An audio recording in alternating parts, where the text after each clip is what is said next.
పరలోకపు తండ్రి,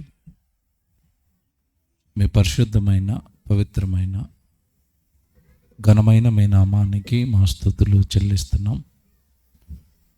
మీ పిల్లలు ఏర్పాటు చేసిన ఈ గ్రామంలో ఈ 2 రోజుల సభల్లో ముగింపులోనికి మమ్మల్ని క్షేమంగా తీసుకుని వచ్చారు. సభల పనుల విషయంలో మీరు చేసిన సహాయము, పిల్లలు పడిన ప్రయాస కన్వీనర్స్ మాటల్లో విన్నాం తండ్రి. వారికి తోడుగా ఉండి మీకు మహిమకరంగా అనేక మంది వాక్యం వినడానికి ఆశీర్వాదకరంగా సభలను జరిపిస్తున్నందుకు స్తుతులు చెల్లిస్తూ, మీ పిల్లలు పడిన ప్రయాసను జ్ఞాపకం చేసుకున్నందుకు, వారిని ప్రేమతో వారికి తోడుగా ఉండి ఏర్పాట్ల విషయంలో సహాయం చేసినందుకు మీకు సమస్త ఘనత మహిమ చెల్లిస్తూ, తండ్రి మీరు రాయించిన లేఖనాలు నేర్చుకోవడానికి సిద్ధపడుతున్నాం. మీ తోడు మీ సహాయము మాకు అనుగ్రహించమని అర్థిస్తూ, క్రీస్తు వారి పరిశుద్ధమైన నామంలో ఈ ప్రార్థన అడుగుచున్నాము తండ్రి, ఆమేన్. ప్రియులారా, చేరువచ్చిన మీ అందరికీ, అలాగే వేదికను అలంకరించిన నా తోటి చెతపని వారు, దైవ సేవకులకు, అలాగే ప్రిన్సిపల్స్కు, ముఖ్యంగా నన్ను ఆహ్వానించిన స్థానిక సంఘం సేవకులు, అలాగే ప్రిన్సిపల్ గారు కిషోర్ గారికి ప్రత్యేకమైన వందనాలు తెలియజేస్తున్నాను. ప్రియులారా, సమస్తానికి సమాధానం ఇచ్చిన క్రీస్తు జననం. మీరు చాలా జాగ్రత్తగా ఈరోజు వాక్యం వింటే చాలా విషయాలు మీకు అర్థమవుతాయి. దేవుడు వాక్యం ఎంత గొప్పదో, వాక్యం ద్వారా ఎంతటి లోతైన సంగతులు, ఈ మానవ సమాజానికి అర్థం కాని సంగతులు ఎంత బాగా చెబుతాడో ఈరోజు మీరు వింటారు. ప్రియులారా, సమస్తానికి సమాధానమిచ్చిన యేసుక్రీస్తుల వారి జన్మ, ఆయన ద్వారా ఈ సమస్త మానవాళికి, లేదా మన చుట్టూ ఉన్న పంచభూతాలకి, మన కంటికి కనబడని లోకాలకి అన్నిటికీ సమాధానం యేసుక్రీస్తుల వారి జననం. సమాధానం అన్న పదానికి అర్థం మీకు తెలియదు కాదు. ఒక రకంగా ఎవరి కుటుంబంలోనైనా భార్య భర్తల మధ్య, కుటుంబీకుల మధ్యలో వివాదం జరిగి గొడవలు జరుగుతున్నాయి అనుకోండి, ఎలాగున్నారండి మీరు అని అడిగినప్పుడు వాళ్ళు ఏమంటారు? ఏందనండి మధ్య మా కుటుంబంలో శాంతి సమాధానం లేవండి అంటారు. అర్థమవుతుందా? సమాధానం అంటే అర్థం ఏంటంటే శాంతి, నెమ్మది ఎక్కడైతే ఉంటుందో దాన్నే సమాధానంగా ఉండటం అంటారు. క్రీస్తు పుట్టక మునుపు మనుషుల మధ్యలో సమాధానం లేదండి, శాంతి లేదు. కారణం ఏంటి అంటే, నిన్నటి ప్రసంగాన్ని ఒకసారి మీరు జ్ఞాపకం చేసుకోవాలి. అందుకే నిన్నటి ప్రసంగం ముందు చెప్పి ఇది చివరి రోజు చెప్తున్నాను. దేవుడు తన ముద్దుల కుమారుడుగా నా ముద్దు బిడ్డ అని పిలిచి లోకానికి పంపిస్తే, మనిషి ఈ లోక సంబంధమైన వ్యాపకాలలో పడ్డాడు అని చెప్పాను. ఏంటా వ్యాపకాలు, ఏంటా అలవాట్లు అంటే పాపాలు. మనుషుల మధ్యలో ఎప్పుడైతే పాపాలు జరుగుతాయండి, మనుషుల మధ్యలో సమాధానం ఉండదండి. ఉంటుందా? పాపం ఉన్న చోట సమాధానం ఉంటుందా? పాపం అంటే అర్థం ఏంటి? దొంగతనం పాపమేనా? పాపమే. ఇప్పుడు దొంగతనం జరిగిన చోట సమాధానం ఉంటుందా? వాడు ఖచ్చితంగా గొడవాడతాడు. నా వస్తువు ఎందుకు దొంగిలించావని గొడవాడతాడు, తిడతాడు, ఫైటింగ్కి వస్తాడు, పెద్దల మధ్యలో పెడతాడు. అక్కడ కూడా సమస్య తీరలేదనుకోండి, చివరికి ఎక్కడికి వెళ్తాడు? పోలీస్ స్టేషన్కి వెళ్తాడు, కోర్టుకి ఈడుస్తాడు. అంటే దొంగతనం జరిగిన చోట సమాధానం ఉందా? లేదు. వ్యభిచారం జరిగిన చోట సమాధానం ఉంటుందా? భార్య భర్తల మధ్యలో కలహం, ముందు ఆ కుటుంబంలో కలహం, ఆ కలహం కాస్తే ఈ 2 కుటుంబాలకు, ఆ కలహాలకు వస్తే ఒక 10 కుటుంబాలకు అంటుకుంటుంది. కొన్ని సందర్భాల్లో ఈ ఒక్క కుటుంబంలో జరిగిన ఈ కలహం కొన్ని కుటుంబాలను పాడు చేసేస్తుంది. అక్కడ మీరు బాగా అర్థం చేసుకోవాల్సింది, దేవుడు చెయ్యొద్దన్నా ఏ పాపం మనిషి చేస్తున్నా అక్కడ ఏం మిస్ అయిపోతుంది, ఏం కోల్పోతున్నారు మనుషులు అంటే సమాధానం కోల్పోతారండి. అబద్ధాలు ఆడేమనుకోండి, సమాధానం ఉంటుందా? మనం ఆడింది అబద్ధం అని అవతల వాడికి తెలిసిందనుకోండి, వాడు మనల్ని నమ్ముతాడా? వాడు మనల్ని ప్రేమిస్తాడా? వాడు మన దగ్గరికి రాణిస్తాడా? అంటే మన ఇద్దరి మధ్యలో ఏం తెగిపోద్ది? బంధం తెగిపోద్ది. సమాధానం ఉండదు, ప్రేమ ఉండదు. బాగా అర్థం చేసుకోండి, ఇవన్నీ మనసులో పెట్టుకోండి. క్రీస్తు ఈ భూమి మీదకి రాకమునుపండి మనుషుల మధ్యలో సమాధానం లేదు. క్రీస్తు ఈ భూమి మీదకి రాక మునుపు సమాధానం లేకపోవడానికి ప్రధాన కారణం అండి, యేసుక్రీస్తుల వారు ఈ భూమి మీద అడుగు పెట్టక మునుపు భూమి మీద ఉన్న మనుషులు పెద్దగా దేవుడికి చోటు ఇవ్వటం లేదు. అసలు దేవుడు ఎవరో తెలియదు ఈ సమాజానికి. దేవుడు తండ్రిని కూడా తెలీదు. బాగా వినండి నేను చెప్పేవి. యేసుక్రీస్తుల వారు ఈ లోకానికి రాకపోతే, ఈ లేఖనాలు ఆయన ద్వారా మనకి రాకపోతే మనకు తండ్రి ఉన్నాడు అన్న సంగతి మన ఎవరికి తెలీదు. దేవుడు మనల్ని కన్నాడు అన్న సంగతి కూడా మనకి తెలీదు. ఆయన మన కొరకు ఎదురు చూస్తున్నాడు అన్న సంగతి తెలీదు. ఆయన పరిశుద్ధుడు, పవిత్రుడు, మనల్ని పవిత్రంగా ఉండమంటున్నాడు అన్న సంగతి మనకు తెలీదు. ఆయన్ని విశ్వసించకపోతే, పాపాలు మానకపోతే, చచ్చిపోయిన తర్వాత నరకం ఉందన్న సంగతి కూడా మనకి తెలీదు. ఇవన్నీ మనుషులకు చెప్పి మనుషుల హృదయాలలో దేవుడికి చోటు ఏర్పడేటట్టుగా చేశాడు యేసుక్రీస్తుల వారు. అవునా కదా? ఈరోజు మన మనసులోకి తండ్రి వచ్చాడు అంటే ఎవరి వలన వచ్చాడు చెప్పండి? యేసుక్రీస్తుల వారి వలన. ఆయన చెప్పాడు కదా మనకి తండ్రి ఉన్నాడని. ఇది మీరు మనసులో పెట్టుకుని, మనుషుల మధ్యలో ఎప్పుడైతే దేవుడు ఉండడో మనిషి భయంకరమైన పాపిష్టివాడిగా తయారవుతాడు. వాడి పాపాలకు అంతం ఉండదు. వాడికి అసలు భయం అనేది ఉండదు. ఎప్పుడైతే దేవుడు భయం లేదో, ఎప్పుడైతే దేవుడికి హృదయంలో చోటు ఇవ్వలేదో, ఇంక వాడు పాపిగా మారిపోతాడు. ఇక వాడి జీవితంలో సమాధానం ఉండదు, వాడి చుట్టూ ఉన్న వాళ్ళ జీవితంలో కూడా సమాధానం ఉండదు. సమాజం అంతా నాశనం అయిపోద్ది. కారణం ఒకటే, దేవుడికి చోటు ఇవ్వని ప్రతి వాడు తప్పు చేస్తారండి. మీకు మళ్ళా చెప్తున్నాను, మీరు ఎప్పుడైనా పొరపాటును తప్పు చేశారనుకోండి, మీరు ఆలోచించుకోవాల్సింది ఏంటో తెలుసా? ఆ క్షణంలో దేవుడికి నేను ఏమి ఇవ్వలేదు, చోటు ఇవ్వలేదు. యోసేపు ముందు, యవనస్తుడు ముందు పోతిఫరు భార్య నిలబడింది. ఆమె కోరుండి వస్తుంది తన శరీరాన్ని అప్పగించడానికి. ఆ క్షణంలో యోసేపు మనసులో ఎవరున్నారు? దేవుడున్నాడు. నా యజమానుడు నాకు సమస్తాన్ని అప్పగించాడు, నిన్ను తప్ప అన్నాడు. తర్వాత అన్నాడు, ఇది నా పరలోకంలో ఉన్న నా కన్న తండ్రి దృష్టికి ఇది ఏమవుతుంది? పాపం. నేను ఈ పాపాన్ని ఎలా వచ్చాను, గట్ అవుట్ అన్నాడు. పారిపోయాడు అక్కడి నుంచి. ఇప్పుడు దేవుడు లోపల ఉన్నాడు గనుక పాపానికి ఆయన ఏమి ఇవ్వలేదు, చోటు ఇవ్వలేదు. ప్రారంభంలో దేవుడు ఉన్నాడు సంసోను మనసులో. ఉన్నాడు. కొద్ది కాలానికి కన్నులు పాడైపోయినాయి. అంతే కదా? ఏ మనిషి పాపం చేస్తున్నాడన్న మొదటి పాడయ్యే అవయవం ఏంటో తెలుసా? మీ కన్ను తేటగా ఉండిన ఎడల మీ దేహం అంతయు వెలుగుమయమై ఉండును అన్నాడు. అంటే ముందు మనిషి పాపంలో పడుతున్నాడంటే ముందు ఏది పాడైపోద్ది? కన్ను. సంసోను కన్ను పాడైపోయింది, పరాయి స్త్రీని మోహించాడు. మీకు తెలియదు కాదు, చివరికి సంసోను జీవితం ఏమైపోయింది? ఫిలిస్తీన్లు సర్దారులు దాగోను గూడులో సంకెళ్ళు వేసి కట్టేశారా? ఏం పీకేశారు? ఎందుకు పీకేశారు? మొదట పాడైనవి అయ్యే.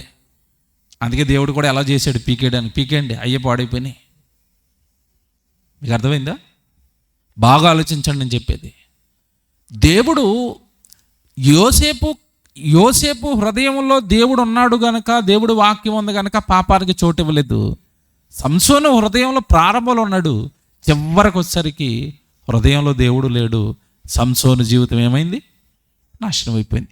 ఇది ఎందుకు చెప్పాను ఉదాహరణ అంటే, ఎవరి హృదయంలో దేవుడు లేకపోయినా అతను ఎలా మారిపోతాడు అంటే పాపాలు చేసేవాడిగా మారిపోతాడు. కనుక ఈ భూమి మీద ఉన్న మనుషులందరూ పాపం చేయకుండా మానేయాలి అంటే వాళ్ళందరి మనస్సుల్లో దేవుడిని పెట్టడానికి ఒక ఆయన వచ్చాడు. ఆయనే ప్రభువు అయిన యేసుక్రీస్తు. ఏమంటే దేవుడు లేకపోతే పాపం చేస్తారా? అవునండి. మీరైనా నేనైనా ఎవరైనా మీరు ఏ క్షణంలో పాపం చేస్తున్నారన్నా ఆ క్షణంలో దేవుడు మన హృదయంలో లేడు. లేదా హృదయంలో దేవుడున్నా దేవుడు నువ్వు చేస్తున్న పనిని మనస్సాక్షిని గద్దిస్తున్నా కొంతమంది మనం ఏం చేస్తామంటే ఆ మనస్సాక్షిని ఏం చేస్తాం? త్రోసిపుచ్చేస్తాం. తప్పు నాయనా, నువ్వు దేవుని కుమారుడు కదా అంటాడు. పరిశుద్ధాత్మ దేవుడు ఉంటాడు లోపల, హెచ్చరిస్తాడు. మనకి ఈరోజు ఆ భాగ్యం దక్కింది. లోపల మనం పాపం చేయకుండా దేవుడు మన హృదయంలో ఎవరిని పెట్టాడు? పరిశుద్ధాత్మ దేవుడిని పెట్టాడు. మరి దేవుడు లేకపోతే, ఆ పరిశుద్ధాత్మ దేవుడే మనలో లేకపోతే మనమంతా కూడా ఏం చేస్తాం చెప్పండి? పాపాలు చేస్తాం. ఎంత బాగా రాశాడు దేవుడు అంటే, రోమిలికి రాసిన పత్రిక తీయండి. పాపాలు ఎవరు చేస్తారో తెలుసా? ఎంతటి భయంకరమైన పాపాలు చేస్తారో తెలుసండి? రోమిలికి రాసిన పత్రిక 1వ అధ్యాయం 28 నుంచి చూద్దాం. రోమపత్రిక 1వ అధ్యాయం 28వ వచనం. మరియు వారు తమ మనస్సులలో దేవునికి చూసారా పదం? వారు తమ మనస్సులలో దేవునికి చోటియ నొల్లకపోయిరు గనుక, దేవునికి వారి మనస్సులలో చోటివ్వలేదు గనుక చేయరాని కార్యములు చేయుటకు దేవుడు భ్రష్ట మనస్సుకు వారిని అప్పగిస్తాడు. మన హృదయంలో దేవుడికి మన స్థానం ఇవ్వకపోతే దేవుడే తీసుకెళ్ళి ఎవరికి అప్పగిస్తాడట? భ్రష్ట మనస్సుకు. తప్పు చేయొద్దురా, తప్పు చేయొద్దురా, తప్పు చేయొద్దురా అని ముందు తల్లిదండ్రులు చెప్తారు పిల్లలతో. ఆడు ఎప్పటికీ మానకుండా ఊరి మీద పడి దొంగతనాలు చేసి ఆ డబ్బంతా పట్టుకొచ్చి ఇంట్లో పెడుతున్నాడు అనుకోండి. అమ్మనాలు చెప్తారు ముందు, వద్దురా, ఇది తప్పురా, దొంగతనాలు వద్దురా, మనకు మంచిది కాదురా అని. ఆడు ఎప్పటికీ అనకుండా దొంగతనాలు చేస్తున్నాడు అనుకోండి, ఎవరికి ఫోన్ చేస్తారు? అమ్మే పోలీసులకు ఫోన్ చేస్తుంది. రండి బాబు, వీడిని వేసుకుపోండి బాబు, వీడి వల్ల మాకు ప్రమాదం వచ్చేటాడు, మా వాడు దొంగడు అయిపోయాడు, చెప్పినా వినటం లేదు. ఏడు అమ్మే పోలీసు వాళ్ళకి పట్టిస్తుందా? పట్టిస్తుంది. దేవుడి మాట వినని వాళ్ళని దేవుడే ఎవరికి పట్టిస్తాడట? భ్రష్ట మనసుకి. ఎందుకంటే నాకు స్థానం ఇవ్వటం లేదు కదా, నువ్వు నా వాక్యానికి స్థానం ఇవ్వటం లేదు కదా, నిన్ను నేనే సైతానికి అప్పగిస్తాను. ఒక మనిషిని దేవుడు అపవాదికి అప్పగిస్తే వాడు ఎలాంటి కార్యాలు చేస్తాడో లిస్ట్ ఇచ్చాడు. లిస్ట్ చదువుదాం. ఇప్పుడు చూడండి, ఇప్పటి నుంచి చూడండి. భ్రష్ట మనస్సుకు దేవుడు ఒక వ్యక్తిని అప్పగిస్తే, ఒక మనిషిని అప్పగించేస్తే వాడు ఎలాంటివి చేస్తాడంటే అట్టివారు అన్నాడు. చూడండి, అట్టివారు అంటే అపవాదికి దేవుని చేత అప్పగింపబడిన వారు సమస్తమైన దుర్నీతి చేతను వాళ్ళల్లో నీతి కనపడదిక, వాళ్ళల్లో దేవుడు భయం కనపడదిక, వాళ్ళల్లో దేవుడు ఆజ్ఞలు కనపడవేక, వాళ్ళల్లో దేవుడు వాక్యం కనపడదిక. ఎందుకంటే వాళ్ళల్లోనికి ఏమొచ్చేసిందట? సమస్తమైన దుర్నీతి. దేవుడు ఆజ్ఞకు లోబడే భయం పోతుంది వాళ్ళల్లో. ఎలాంటి వారుగా తయారైపోతారంటే సమస్త దుర్నీతి చేతను, నెక్స్ట్ దుష్టత్వము చేతను, లోభము చేతను, ఈర్ష్య చేతను నిండుకొని అంటే ఫుల్ఫిల్గా కనపడతాయి అనమాట. ఏవో సగం సగం కాదు ఇవి. ఈర్ష్య ఫుల్ఫిల్గా కనపడుతుంది. వాడిని టచ్ చేస్తే ఈర్ష్యపరుడుగా కనపడతాడు. నిండుకొని ఎవడైనా, నాకు బైబిల్లోనండి ప్రతి లెటరు, ప్రతి పదం నాకు ఇష్టం అండి. వీళ్ళు దేంతో నిండుకున్నారట? ఈర్ష్యతో నిండుకున్నారట. స్టెఫన్ గారి గురించి మాట్లాడుతూ ఒక మాట రాస్తాడు అక్కడ. రాళ్లతో కొడుతుంటే స్టెఫను పరిశుద్ధాత్మతో నిండుకొనిన వాడై అని ఉంటుంది, ఉందా బైబిల్లో? ఆయనేమో ఆత్మతో నిండుకున్నాడట, వీళ్ళు దేంతో నిండుకున్నారట? చూసిరా, భక్తుడు ఆత్మతో నింపబడుతున్నాడు, భక్తిహీనులు ఈర్ష్యతో, దుర్నీతితో. చూసారా, ఇది నిండుకోవాలా మనుషుల్లో, హృదయంలో ఇది ఉండాలా. పరిశుద్ధాత్మ దేవుడు ఉండాలా, వాక్యం ఉండాలా, దేవుని భయం ఉండాలా, దేవుడు ఆజ్ఞలు ఉండాలా. హృదయము నిండియుండు దానిని బట్టి నోరు మాట్లాడాలా. భక్తుడిని టచ్ చేస్తే, ఏ వ్యక్తిని టచ్ చేసినా వాక్యము రెఫరెన్స్లు అలా వచ్చేస్తూ ఉండాలి నోట్లోంచి. అవి కాకుండా ఏమైనా వస్తున్నాయంటే వాడి హృదయం బాగోలేదు. వీటితో నిండుకుంది ఈర్ష్య. సహోదరుల గురించి చెడ్డగా మాట్లాడుతున్నాడంటే ఈర్ష్యతో నిండుకున్నాడు. నిండుకొని చెప్తాడు చూడండి, ఎంత బాగుంటుంది కింద లిస్ట్. వాడు ఈర్ష్యతో నిండుకొని మత్సరము, నరహత్య, కలహము, కపటము, వైరమను వాటితో నిండిన వారై బాబా నిండిపోవటం ఏంటండి? నా చిన్నప్పుడు అండి, ఈ ఇంటోళ్ళు ఆ ఇంటోళ్ళు అప్పులు ఇచ్చుకునేవారండి. ఏం అప్పులు ఇచ్చుకునేవారు తెలుసా అండి? ఇప్పుడంటే డబ్బు అప్పించుకుంటున్నారు. అప్పుడు ఆ ఇంటికి వెళ్ళి కొంచెం కారం అప్పిస్తావా అని అడిగేవారు, పప్పులు అప్పిస్తావా అని అడిగేవారు, బియ్యం అప్పిస్తావా అని అడిగేవారు. అప్పుడు సోలలు ఉండేవి, తెలుసా ఎవరికైనా ఇక్కడ? ఇప్పుడు పిల్లలకి అసలు తెలీదు. సోల, తర్వాత తవ్వ, గుర్తొచ్చినాయా? కొంచెం ఇవన్నీ వెళ్ళేటప్పుడు ఇది పట్టుకుని వెళ్ళేవారండి. నా దాంతోనే ఇవ్వండి అప్పు, నేను తిరిగి మళ్ళీ నీకు దీంతోనే ఇస్తాను. ఈలోటి పట్టుకుని వెళ్ళేవారు వెనకాల. నేను బాగా గమనించేవాడిని అండి, అప్పు తీసుకునేటప్పుడు నిండుగా ఇంకా పైకి నిండాలి. నేను కళ్ళారు చూసేవాడిని. నేనే వెళ్ళేవాడిని కొన్నిసార్లు. మా అమ్మ ఇచ్చి పంపించేది, ఒరే ఈ తవ్వాటికి వెళ్ళి 2 తవ్వాలు తీసుకురా అనేది. ఈ తవ్వాటికి వెళ్ళినప్పుడు అనేది, ఒరే నిండా వేస్తున్నారో లేదో చూడు. ఎందుకంటే మనం ఇచ్చేటప్పుడు మళ్ళీ ఎలాగ ఇవ్వాలి? నిండుగా ఇవ్వాలి, తక్కువ ఇస్తూ ఊరుకోరు. అందుకే తెచ్చేటప్పుడే నిండుగా వేయమని చెప్పు, నిండుగా. అందుకేనండి ఆ తవ్వలా పెట్టండి, బియ్యం అలా పోసేసేవారండి పైనుంచి, అది నిండుకొని కింద అడిపోవాలా, అప్పుడు వేసేవారు ఇలాగా. మీకు అర్థమైందా? నిండుకోవటం అంటే అర్థం ఫుల్గా. ఇప్పుడు వీళ్ళు దేంతో నిండుకున్నారట? ఎంత బాగున్నాయి ఇవి! ఇంత బాగా ఈర్ష్యలు, మత్తతలు, కోపాలు, నరహత్యలు ఇలాంటి నిండుకునేవాడిని అలా టచ్ చేయండి, నోట్లోంచి అవే వచ్చేస్తూ ఉంటాయి. ఇక సమాజంలో మీరు ఎవరినైనా టచ్ చేయండి, అవే వస్తాయండి. ప్రభు అయిన యేసుక్రీస్తుల వారి పుణ్యాన అవన్నీ మనలో నుంచి పోయాయి. ఆయన తండ్రి అయిన దేవుడు మనకున్నాడు, పరలోకం ఉంది, నరకం ఉంది, ఇవి చేస్తే చచ్చిపోతారని చెప్పడం వల్ల ఇవన్నీ మనం వదులుకున్నాం కానండి. లేకపోతే మన హృదయంలో కూడా ఇవే ఉండును కదా. మహానుభావుడు ఆయన రాకతో కదండి మన హృదయాలు కొంచెం శుద్ధి అయ్యాయి, కొంచెం ప్రేమగా ఉంటున్నాం, కొంచెం సమాధానంతో ఉంటున్నాం, కొంచెం అందరినీ ప్రేమిస్తున్నాం, అందరూ నా వాళ్ళు అనుకుంటున్నాం. అంతే కదండి. అసలు నేను ఆశ్చర్యపోతాను తెలుసండి. నేను రోజుకు ఒక ఊర్లో ఉంటానండి. ఈ 3 రోజులు డేట్ తీసుకోవడం వల్ల 3 రోజులు ఒక ఊర్లో ఉన్నాం. ఇప్పుడు మేమెవరో, ఈ తమ్ముడెవరో, మీరెవరో, మాకు క్యారేజీలు అట్టుకుని వస్తాడు ఒక ఆయన పొద్దున్నే. టిఫిన్ అట్టుకుని ఒక ఆయన, లంచ్ అట్టుకుని ఒక ఆయన. అసలు ఆయన కన్వీనర్స్ చూశారు కదండి ఇందాక, పాప వాళ్ళే పట్టుకుని వస్తారండి భోజనాలు. ఎందాక వచ్చేటప్పుడు అంటున్నారు, అన్నగారు చేప ఉండి అంతేనండి. ఆ ప్రేమ మన మధ్యలో ఎలా కలిగింది చెప్పండి? ఎవరిని బట్టి కలిగింది? నేను ఎవరండి, నాకు చేపలు కూడా వండి పెట్టనాకి? మీరు చెప్పండి. పొద్దున ఒక ఆవిడ మాట్లాడుతూ ఉంటుంది, ఓ సిస్టర్ గారు, అన్నయ్య గారు మీకు ఏది ఇష్టమో చెప్పండి, అది నేను వండి పంపిస్తానండి. అసలు ఇంటికి చుట్టాలు వస్తేనే బాధపడిపోతున్న రోజులు ఇవి, అవునా కదా చెప్పండి? ఇప్పుడు నేను ఎవరో నా ముక్కు మొహం తెలియకపోయినా నాకు అంత ప్రేమతో వండి పెడతాను అంటున్నారు అంటే, మనలో ఆ ఈర్ష్యలు పోయి, మనలో వాళ్ళు వీళ్ళు అన్న భేదాలు పోయి, ఇంత ప్రేమ మనలో ఎలా కలిగింది? మీరు రీజన్ ఆలోచించాలి. ఎవరు? యేసుక్రీస్తు ప్రేమామయుడు మనలో ఉండటం వలన మనలో ఈ ప్రేమలు కలిగాయి, అవునా కదా చెప్పండి?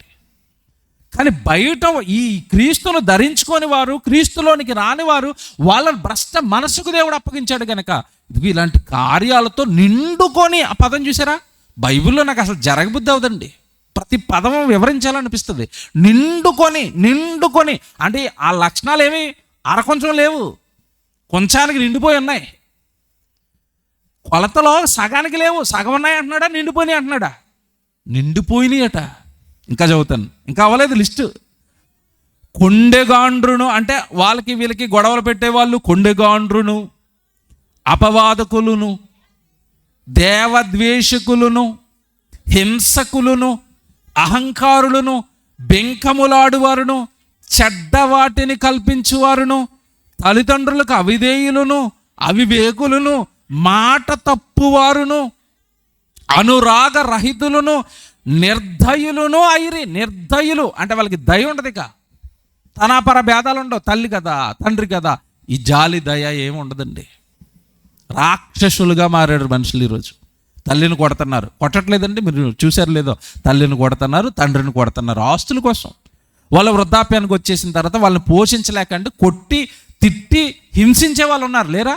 హింసకులు అన్నాడు చూసారా? వాళ్ళు తల్లినే తండ్రినే హింసిస్తున్నారంటే సాటోడిని పొరుగోడిని బతకనిస్తారని మీరు చెప్పండి. తల్లిని తండ్రి మీద రోడ్డు మీద వదిలేస్తున్న వాళ్ళు ఉన్నారు, వృద్ధాశ్రమాల్లో పడేస్తున్న వాళ్ళు ఉన్నారు. కన్న వాళ్ళనండి, కన్న వాళ్ళనే ఇలా చేస్తే పొరుగు వాళ్ళని ప్రేమిస్తారంటారా వీళ్ళు? తెలియని వాళ్ళని, ముక్కు మొహం తెలియని వాళ్ళని ప్రేమిస్తారా? మీరు బాగా ఆలోచించండి. నిర్దయులుగా మారిపోయారట.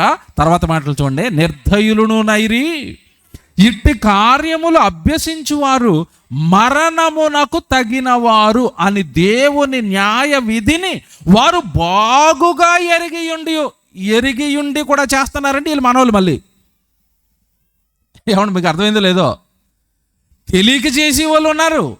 దేవుడు ఉన్నాడు, ఇలాంటి పాపాలు చేస్తే నరకంలో వేస్తాడు అనే ఆజ్ఞను ఎరిగియుండి చేసేవాళ్ళు కూడా ఉంటారట. క్రైస్తవులు లేరట ఇలాంటి చేసేవాళ్ళు. మీకు బాగా ఎగ్జాంపుల్ కావాలంటే ఏదైనా పోలీస్ స్టేషన్కి వెళ్ళండి. పోలీస్ స్టేషన్ దగ్గర గోడ మీద ఫోటోలు పెడతారు కదా నేరస్తులవి. ఆ నేరస్తుల ఫోటోలు చూడండి, అందులో అబ్రహాం ఉంటాడు, మరియమ్మ ఉంటుంది. అసలు అబ్రహాము మరియమ్మ పోలీస్ స్టేషన్ గోడ మీదకి ఎందుకు వెళ్ళారు? మీరు బాగా ఆలోచించండి. ఎందుకు వెళ్ళారు? పేరుకే అబ్రహాము పేరెట్టేశారు, భక్తుడి పేరు. మరియమ్మ అని పేరు పెట్టేశారు. ఆవిడ పవిత్రురాలు, ఈవిడేమో నేరాలు చేసి పోలీస్ స్టేషన్లో కూర్చుంది. దేవుని ఆజ్ఞను ఎరిగియో, చూసారా అలా రాస్తున్నాడు చూసారండి బైబిల్. వారు దేవుని ఆజ్ఞను ఎరిగియో, దేవుడు శిక్షిస్తాడని ఎరిగి కూడా అలాగే చేస్తున్నారట. ఎరిగియుండియు వాటిని చేయుచున్నారు. పైన చెప్పిన లిస్టు క్రీస్తును అంగీకరించిన వారు కూడా చేస్తున్నారట. తర్వాత ఇది మాత్రమే కాక వాటిని అభ్యసించు వారితో సంతోషముగా సమ్మతించుచున్నారు. ఇలా చేస్తున్నారట. చేసే వాళ్ళతో బాగా చేస్తున్నావు కదని ఎంకరేజ్ చేస్తున్నారట. క్రైస్తవుడు ఎంకరేజ్ చేయాలా, తప్పని ఖండించాలా? చూసారండి ఎలా మారిపోయింది సమాజం. ఇదంతా ఇప్పుడు చెప్పిన లిస్టు చాలా ఎక్స్ప్లెయిన్ చేయడం చాలా టైం అయిపోద్దండి. దయలేదన్నాడు, రాక్షసులు అంటున్నాడు. నిజంగా దయలేదంటే రాక్షసులుగా మారిపోయారు. హింసకులు అంటున్నారు, తల్లిదండ్రులుగా అవిధేయులు అంటున్నాడు. ఎవడిని ప్రేమించిన వాడిగా అందరితోనూ పగలు కక్షలు అసూయలతో రగిలిపోతునండి సమాధానం లేనివాడిగా మానవ జాతి మారింది. రైట్? ఇది గుర్తుపెట్టుకోండి, ఎగ్జాక్ట్గా ఇది గుర్తుపెట్టుకోండి. కరెక్ట్గా నేను 50 నిమిషాల తర్వాత ఇది మళ్ళీ జ్ఞాపకం చేస్తాను, 50 minutes. ఇప్పుడు ఈ కార్యక్రమాలు ఎవడి హృదయంలో ఉన్నా, వాళ్ళ కుటుంబంలో కానీ, వాడి వ్యక్తిగత జీవితంలోని, వాడి సంఘ జీవితంలో కానీ, వాడి సమాజంలో కానీ, ఇలాంటి వాడికి సమాధానం ఉంటుందా? మీరు చెప్పండి, ఉంటుందా? మీకు మాట చెప్పనండి, ఏ తప్పు చేయనోళ్ళు, ఏ పాపం చేయనోళ్ళు ధైర్యంగా తిరుగుతారండి, ఆనందంగా ఉంటారు, సంతోషంగా మాట్లాడతారు అందరితో. ఏదైనా ఒకటి చేసేసామనుకోండి, దూరాన్ని ఎవరైనా వాళ్ళిద్దరు నవ్వుకున్నారనుకోండి, వీడికి భయం లోపల. వీటిల్లో వీళ్ళు నవ్వుకుంటున్నారు నా గురించేనా, విషయం తెలిసిపోయిందా? చూసారా? సమాధానం ఉండదండి, ప్రశాంతత ఉండదు. నేను ఒకటే చెప్తున్నానండి, మనలో దేవుడు వద్దన్న ఏ కార్యం నీ హృదయంలో పెట్టుకుని నీకు సమాధానం ఉండదు. మళ్ళా చెప్తాను, జాగ్రత్తగా ఆలోచించుకో. నీ ఆరోగ్యం పాడైపోద్ది, ఎవరితోనూ ప్రేమగా ఉండలేవు, ఎవరితోనూ మాట్లాడలేవు. మనసులో ఏదైనా ఒక పాపం ఉన్నా, ఒక నేరం ఉన్నా, ఇక దాన్ని తొలిచేస్తూ ఉంటుంది హృదయంలో. ఏ మనిషిని చూసినా నా గురించి మాట్లాడుకుంటున్నారా, నా గురించి నవ్వుకుంటున్నారా, నా గురించి ఏమైనా జరుగుతుందా, ఇంకా వీడు బుర్ర అంతా పాడైపోద్దండి. ఆనందంగా ఉండలేడు, సంతోషంగా ఉండలేడు. అంటే ఏం కోల్పోయాడు? సమాధానం కోల్పోయాడు. ఇలా సమాధానం వాడు కోల్పోయి, ఏమంటే కుటుంబంలో ఉన్న యజమాని సమాధానం కోల్పోయాడు అనుకోండి, కుటుంబం అంతా ఎలా ఉంటుంది చెప్పండి? నాన్నే సంతోషంగా లేడు అనుకోండి, పిల్లలు ఏం సంతోషంగా ఉంటారు? భర్తే సంతోషంగా లేడు అనుకోండి, ఇంక భార్య ఎలాగ ఉంటుంది? ఆయన ఏడుపుతా కూర్చొని అలాగా ఆలోచిస్తూ కూర్చుంటే జోకులేస్తా తిరుగుతుందా కూడా, మా ఆయన ఏటో ఇలాగ అయిపోయాడు, ఏం చేశాడు ఏంటో. నిజమండి, కుటుంబాల్లో శాంతి, సమాధానం, సఖ్యత ఏమీ ఉండవు. దీనికి కారణం ఒకటే, ఇదిగో పైన చెప్పబడిన లిస్ట్లో ఏదో ఒకటి మన హృదయంలో ఉన్నా మనం కోల్పోతాం. ఏం కోల్పోతాం తెలుసా? సమాధానం కోల్పోతాం. మనసులో పెట్టుకోండి, ఇవన్నీ లిస్ట్ మనసులో పెట్టుకోండి. దేవుడు ఒకటి ఆలోచించాడండి, నా పిల్లలు ఎందుకు ఇలాగ అయిపోయారు, నా పిల్లల మధ్యలో సఖ్యత లేదు, నా పిల్లల మధ్యలో సమాధానం లేదు. ఇంతటి భయంకరంగా మనుషులను తయారు చేసింది ఎవరు అంటే దుష్టుడు. ఇప్పుడు దేవునికి చోటు ఇవ్వలేదు అంటే ఎవరికి చోటు ఇచ్చినట్టు? అంతే కదా. దేవునికి చోటు ఇవ్వని వాళ్ళందరినీ దేవుడు ఎవరికి అప్పగించాడు? భ్రష్ట మనసుకు. కానీ ముందేం చేశాడు తెలుసండి ప్రయత్నం? మనల్ని ఒకప్పుడు దేవుని ఎరగనప్పుడు, యేసుక్రీస్తుల వారు రానప్పుడు, లేదా ఒకవేళ యేసుక్రీస్తుల వారు వచ్చిన సువార్త మనకు అందనప్పుడు మనమంతా ఎవరిలో ఉండిపోయామంటే దుష్టుల్లో ఉండిపోయామండి. మనం ఇవే కార్యక్రమాలు ప్రభువులోకి రాకమునుపు. నేను చోట సువార్తకి వెళ్ళానండి, సభకి ఇలా మాట్లాడుతున్నాను. ఒక ఆయన పక్కన కూర్చున్నాడు, తెల్ల డ్రెస్ వేసుకుని బ్యాగ్ వేసుకుని కూర్చున్నాడు కర్ణాటకలో. ప్రార్థన అంతా అయిపోయిన తర్వాత చివరిలో వందనాలు అని చెప్పుకుంటా కదండి సేవకులు, వందనాలు అని చెప్తున్నాను. ఆయన కూడా వందనాలు బాబు, వాక్యం బాగా చెప్పావు అన్నాడు. సరే పాస్టర్ గారు వందనాలు, ఎక్కడ సేవ చేస్తున్నారంటే, సేవ కాదు బాబు నేను విశ్వాసిని, అక్కడక్కడ ఏదో 4 మాటలు చెప్తాను దేవుడు మాటలు. వెరీ గుడ్ అండి, వెళ్ళి వస్తానంటే బాబు 2 నిమిషాలు నా సాక్ష్యం వింటావా అన్నాడు. మైక్ ఇవ్వలేదు అయ్యగారికి, నాగేసాడు. వాళ్ళకి సాక్ష్యాలు చెప్పాలని ఆశ ఉంటుంది పాపం. చెప్పండి అయ్యగారు, పెద్ద ఆయన కదా, చెప్పండి అయ్యగారు సాక్ష్యాలు అంటే, ఇప్పుడంటే బైబిల్ పట్టుకున్నాను కానీ ఒకప్పుడు గన్న పట్టుకున్నాను ఆయన అన్నాడు. మతిపోయింది నాకు. నక్సలైట్ చాలామంది చంపేశాడట ఆ ఊర్లో, అందుకే సంఘం పెట్టినా ఎవడ వెళ్ళలేదు. ఆ గన్లు ఇంట్లో ఉన్నాయి. ఇంకా ఏ కోపం వచ్చి బుడుక్కుమని పేల్చాడు అనుకోండి, ఇంకెదిగిరా బాబు గన్న పాస్టర్ గారట, పేరు వెళ్ళిపోయాడు ఊరంతా. ఇంకెవడొస్తాడు సంఘానికి? ఆశ ఉంది భయ్య, ఆశ ఉంది నాయన నీలా సేవ చేయాలని. ఎవడు రావట్లేదు సంఘానికంటే, గన్లు ఇంట్లో ఉంచారా అని అడిగాను. ఇప్పుడు ఆయన విషయంలో నాకు వచ్చిన ఆనందం ఏంటంటేనండి, ఆ ఊర్లోనే చాలామందిని చంపేటట్టండి.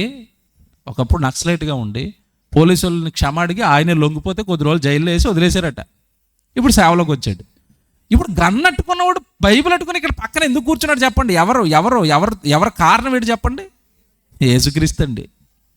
ప్రేమామయుడు ప్రేమ తాకింది, గన్న పోయి చేతిలోకి ఏమొచ్చింది? బైబిల్ వచ్చింది. ఇలా చాలామంది హృదయాలను మార్చటానికే యేసుక్రీస్తుల వారిని దేవుడి లోకానికి పంపాలన్న నిర్ణయం చేసుకున్నాడు.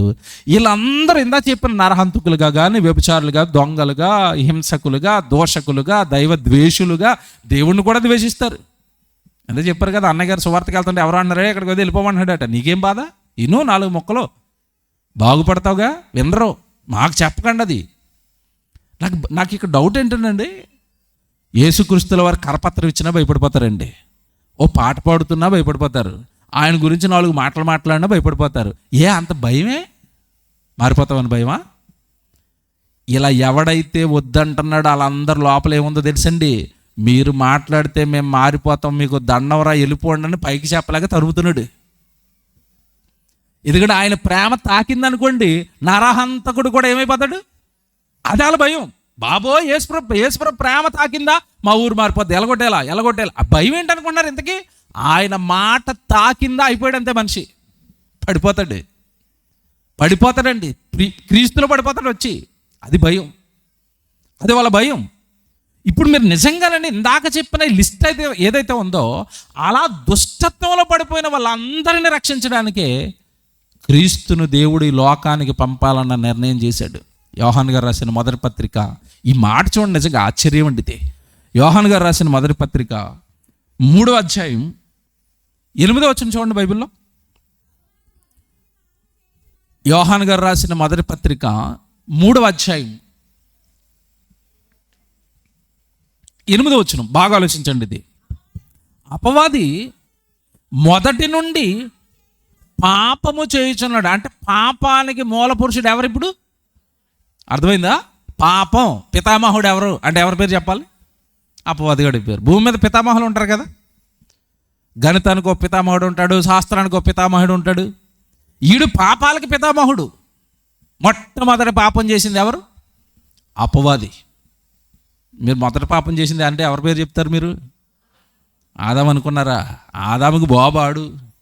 ఆ పాపం చేయించిన వాళ్ళందరికీ ఎవరు బాబు? అపవాదే. అదే రాస్తున్నాడు అక్కడ యోహాను గారు. అపవాది మొదటి నుండి వాడు ఏం చేస్తాడు? పాపం. ఎక్కడ చేశాడు మొదటి పాపం అంటే? పరలోకంలో దేవుడి మీద తిరగబడి మొట్టమొదటి పాపం చేశాడు. దేవుడు ఆజ్ఞను తిరస్కరించి, దేవుడినే తిరస్కరించి మొట్టమొదటి పాపం వాడు చేశాడు. ఇప్పుడు చదవండి. అపవాది మొదటి నుండి పాపము చేయుచున్నాడు కనుక పాపము చేయువాడు అపవాది సంబంధి. బాగా వినండి, పాపము చేసే ప్రతివాడు ఎవరి సంబంధి? అపవాది సంబంధి. ఇప్పుడు దేవుని పిల్లలు కాస్త ఎవరి సంబంధులుగా మారారు? అపవాది సంబంధులుగా మారి పాపాలు చేస్తున్నారు. నెక్స్ట్, అపవాది యొక్క క్రియలను లయపరుచుటకే దేవుని కుమారుడు ప్రత్యక్షమయ్యాడు. క్రీస్తు పుట్టాడు. దేనికోసం పుట్టాడట? అపవాది యొక్క క్రియలను ఏం చేయాలి? లయం. వాడు చేయించే నరహత్యలను లయం చేయాలి. వాడు చెప్పే అబద్ధ సాక్ష్యాలను, అబద్ధాలను లయం చేయాలి. వాడు వ్యభిచారాలు జరిగిస్తున్నాడు, లయం చేయాలి. వాడిని దొంగలుగా, రౌడీలుగా, ఏమంటే తల్లిదండ్రులకు అవిధేయులుగా మార్చేశాడు, మత్సరంతో నిండిపోయిన వాళ్ళుగా మార్చేశాడు. వాళ్ళు లిస్ట్ చెప్పాడు కదా. ఆ కార్యక్రమాలు చేస్తున్న వాళ్ళందరి క్రియలను ఏం చేయాలంటే లయం. అది ఒక్క క్రీస్తు వల్లే అవుతుంది. అందుకే సమాజంలోకి వెళ్ళి మనం చెబుతాం, మీ కుటుంబాలు బాగోలేదా, మీ బిడ్డలు బాగోలేదా, క్రీస్తులోకి రండి, మారుతారని మనం ఎందుకు చెప్తామండి? ఆ శక్తి క్రీస్తుకే ఉంది. అపవాది పట్టి పీడించి పాపిష్టోడుగా మార్చాలి, పాపిష్టోడుగా మారిపోయిన వాడు మంచివాడిగా మార్చాలి అంటే అది క్రీస్తు వల్లే అవుతుంది. అదే రాస్తున్నాడు యోహాను గారు. ఆ అపవాది యొక్క క్రియలను లయపరుచుటకే దేవుడు తన కుమారుణ్ణి ప్రత్యక్షపరిచాడు. క్రీస్తు ఎందుకు వచ్చాడు తెలుసా? అపవాది చేస్తున్న పాపాల నుండి మనుషులను విడిపించాలి. అపవాది చేస్తున్న మాయలో పడిన వాళ్ళ కుటుంబాలలో శాంతి, సమాధానం ఏమి ఉండవండి, ఉండవు. మీకు ఒక ఉదాహరణ చెప్పనా? త్రాగుబోతుల కుటుంబంలో సమాధానం ఉంటుందా? మీరు చెప్పండి. శాంతి ఉంటుందా? నెమ్మది ఉంటుందా? ఏ టైంని తాగేసి వచ్చి తలుపులు పదలగొడేస్తాడో తెలీదు. ఏ టైంను తాగేసి ఇంటికి వచ్చి ఏ వస్తువులు పాడు చేసేస్తాడో తెలీదు. ఇదొక భయం. అయితే తాగేసి ఇంటికి వస్తాడా, రోడ్డు మీద పడిపోతాడో తెలీదు. తాగేసి ఇంటికి వస్తాడా, ఎవరితోనో గొడవాడు కొడతాడా, కొట్లాడికి దిగిపోతాడో తెలీదు. నిజంగా చెప్తున్నాడండి. పాపం త్రాగుబోతులు ఉన్న ఇల్లులో ఉన్న తల్లి కానీ, భార్య కానీ, బిడ్డలు కానీ అస్సలు వాళ్ళు ప్రశాంతంగా ఉండరండి, శుభ్రంగా నిద్రపోరండి, కంటి నిండా నిద్ర ఉండదండి. వాళ్ళకి భయం అండి. ఏ అవమానం తెస్తాడో, ఏ గొడవను తెస్తాడో, ఏ అల్లరి చేస్తాడో, రాత్రి తాగేసి వచ్చి ఎలాంటి గొడవ ఆడుతాడో. నిద్రపోరు కదండి. తాగేసి వచ్చిన వాళ్ళు రాత్రి నిద్రపోతారా? నిద్రపడదాలకి ఆ లోపల ఉన్నది దిగేంత వరకు నిద్రపోడండి. పక్కోడు నిద్రపోనివ్వడు, ఇరుగు పొరుగుడు నిద్రపోనివ్వడు. ఎంత అల్లరండి! ఒక్క త్రాగుబోతున్నాడండి ఇంట్లో, ఎంత అల్లరి! ఎన్ని కుటుంబాలకు డిస్టర్బెన్స్ అది! ఎంతమందికి మనశ్శాంతి లేకుండా చేస్తాడు! మీరు ఇవన్నీ ఆలోచిస్తున్నారా? కనుక అపవాది పట్టిన వాళ్ళ వలన లోకంలో ఉన్న వాళ్ళకి శాంతి, సమాధానం కరువైపోయింది. అవన్నీ ఇవ్వడానికి దేవుడు తన కుమారుని లోకంలోనికి పంపించాడట. ఎందుకంటే మనుషుల మధ్యలో సమాధానం లేదు, మనుషుల మధ్యలో శాంతి లేదు, మనుషుల మధ్యలో ప్రేమ లేదు. అన్నిటినీ ఇవ్వడానికే తన కుమారుని పంపించాడు. అపోస్తుల కార్యాలు తీయండి. నిజంగా దేవుడు అంటున్నాడు, మీ పరిస్థితులు నేను మారుస్తాను, మార్చడానికి ఒక కాలాన్ని నిర్ణయించాను. అపోస్తుల కార్యాలు 3వ అధ్యాయం 21 వచ్చిన చదవండి బైబిల్లో. అపోస్తుల కార్యాలు 3వ అధ్యాయం 21. అపోస్తుల కార్యాలు 3వ అధ్యాయం 21. అన్నిటికీ కుదురుబాటు కాలము.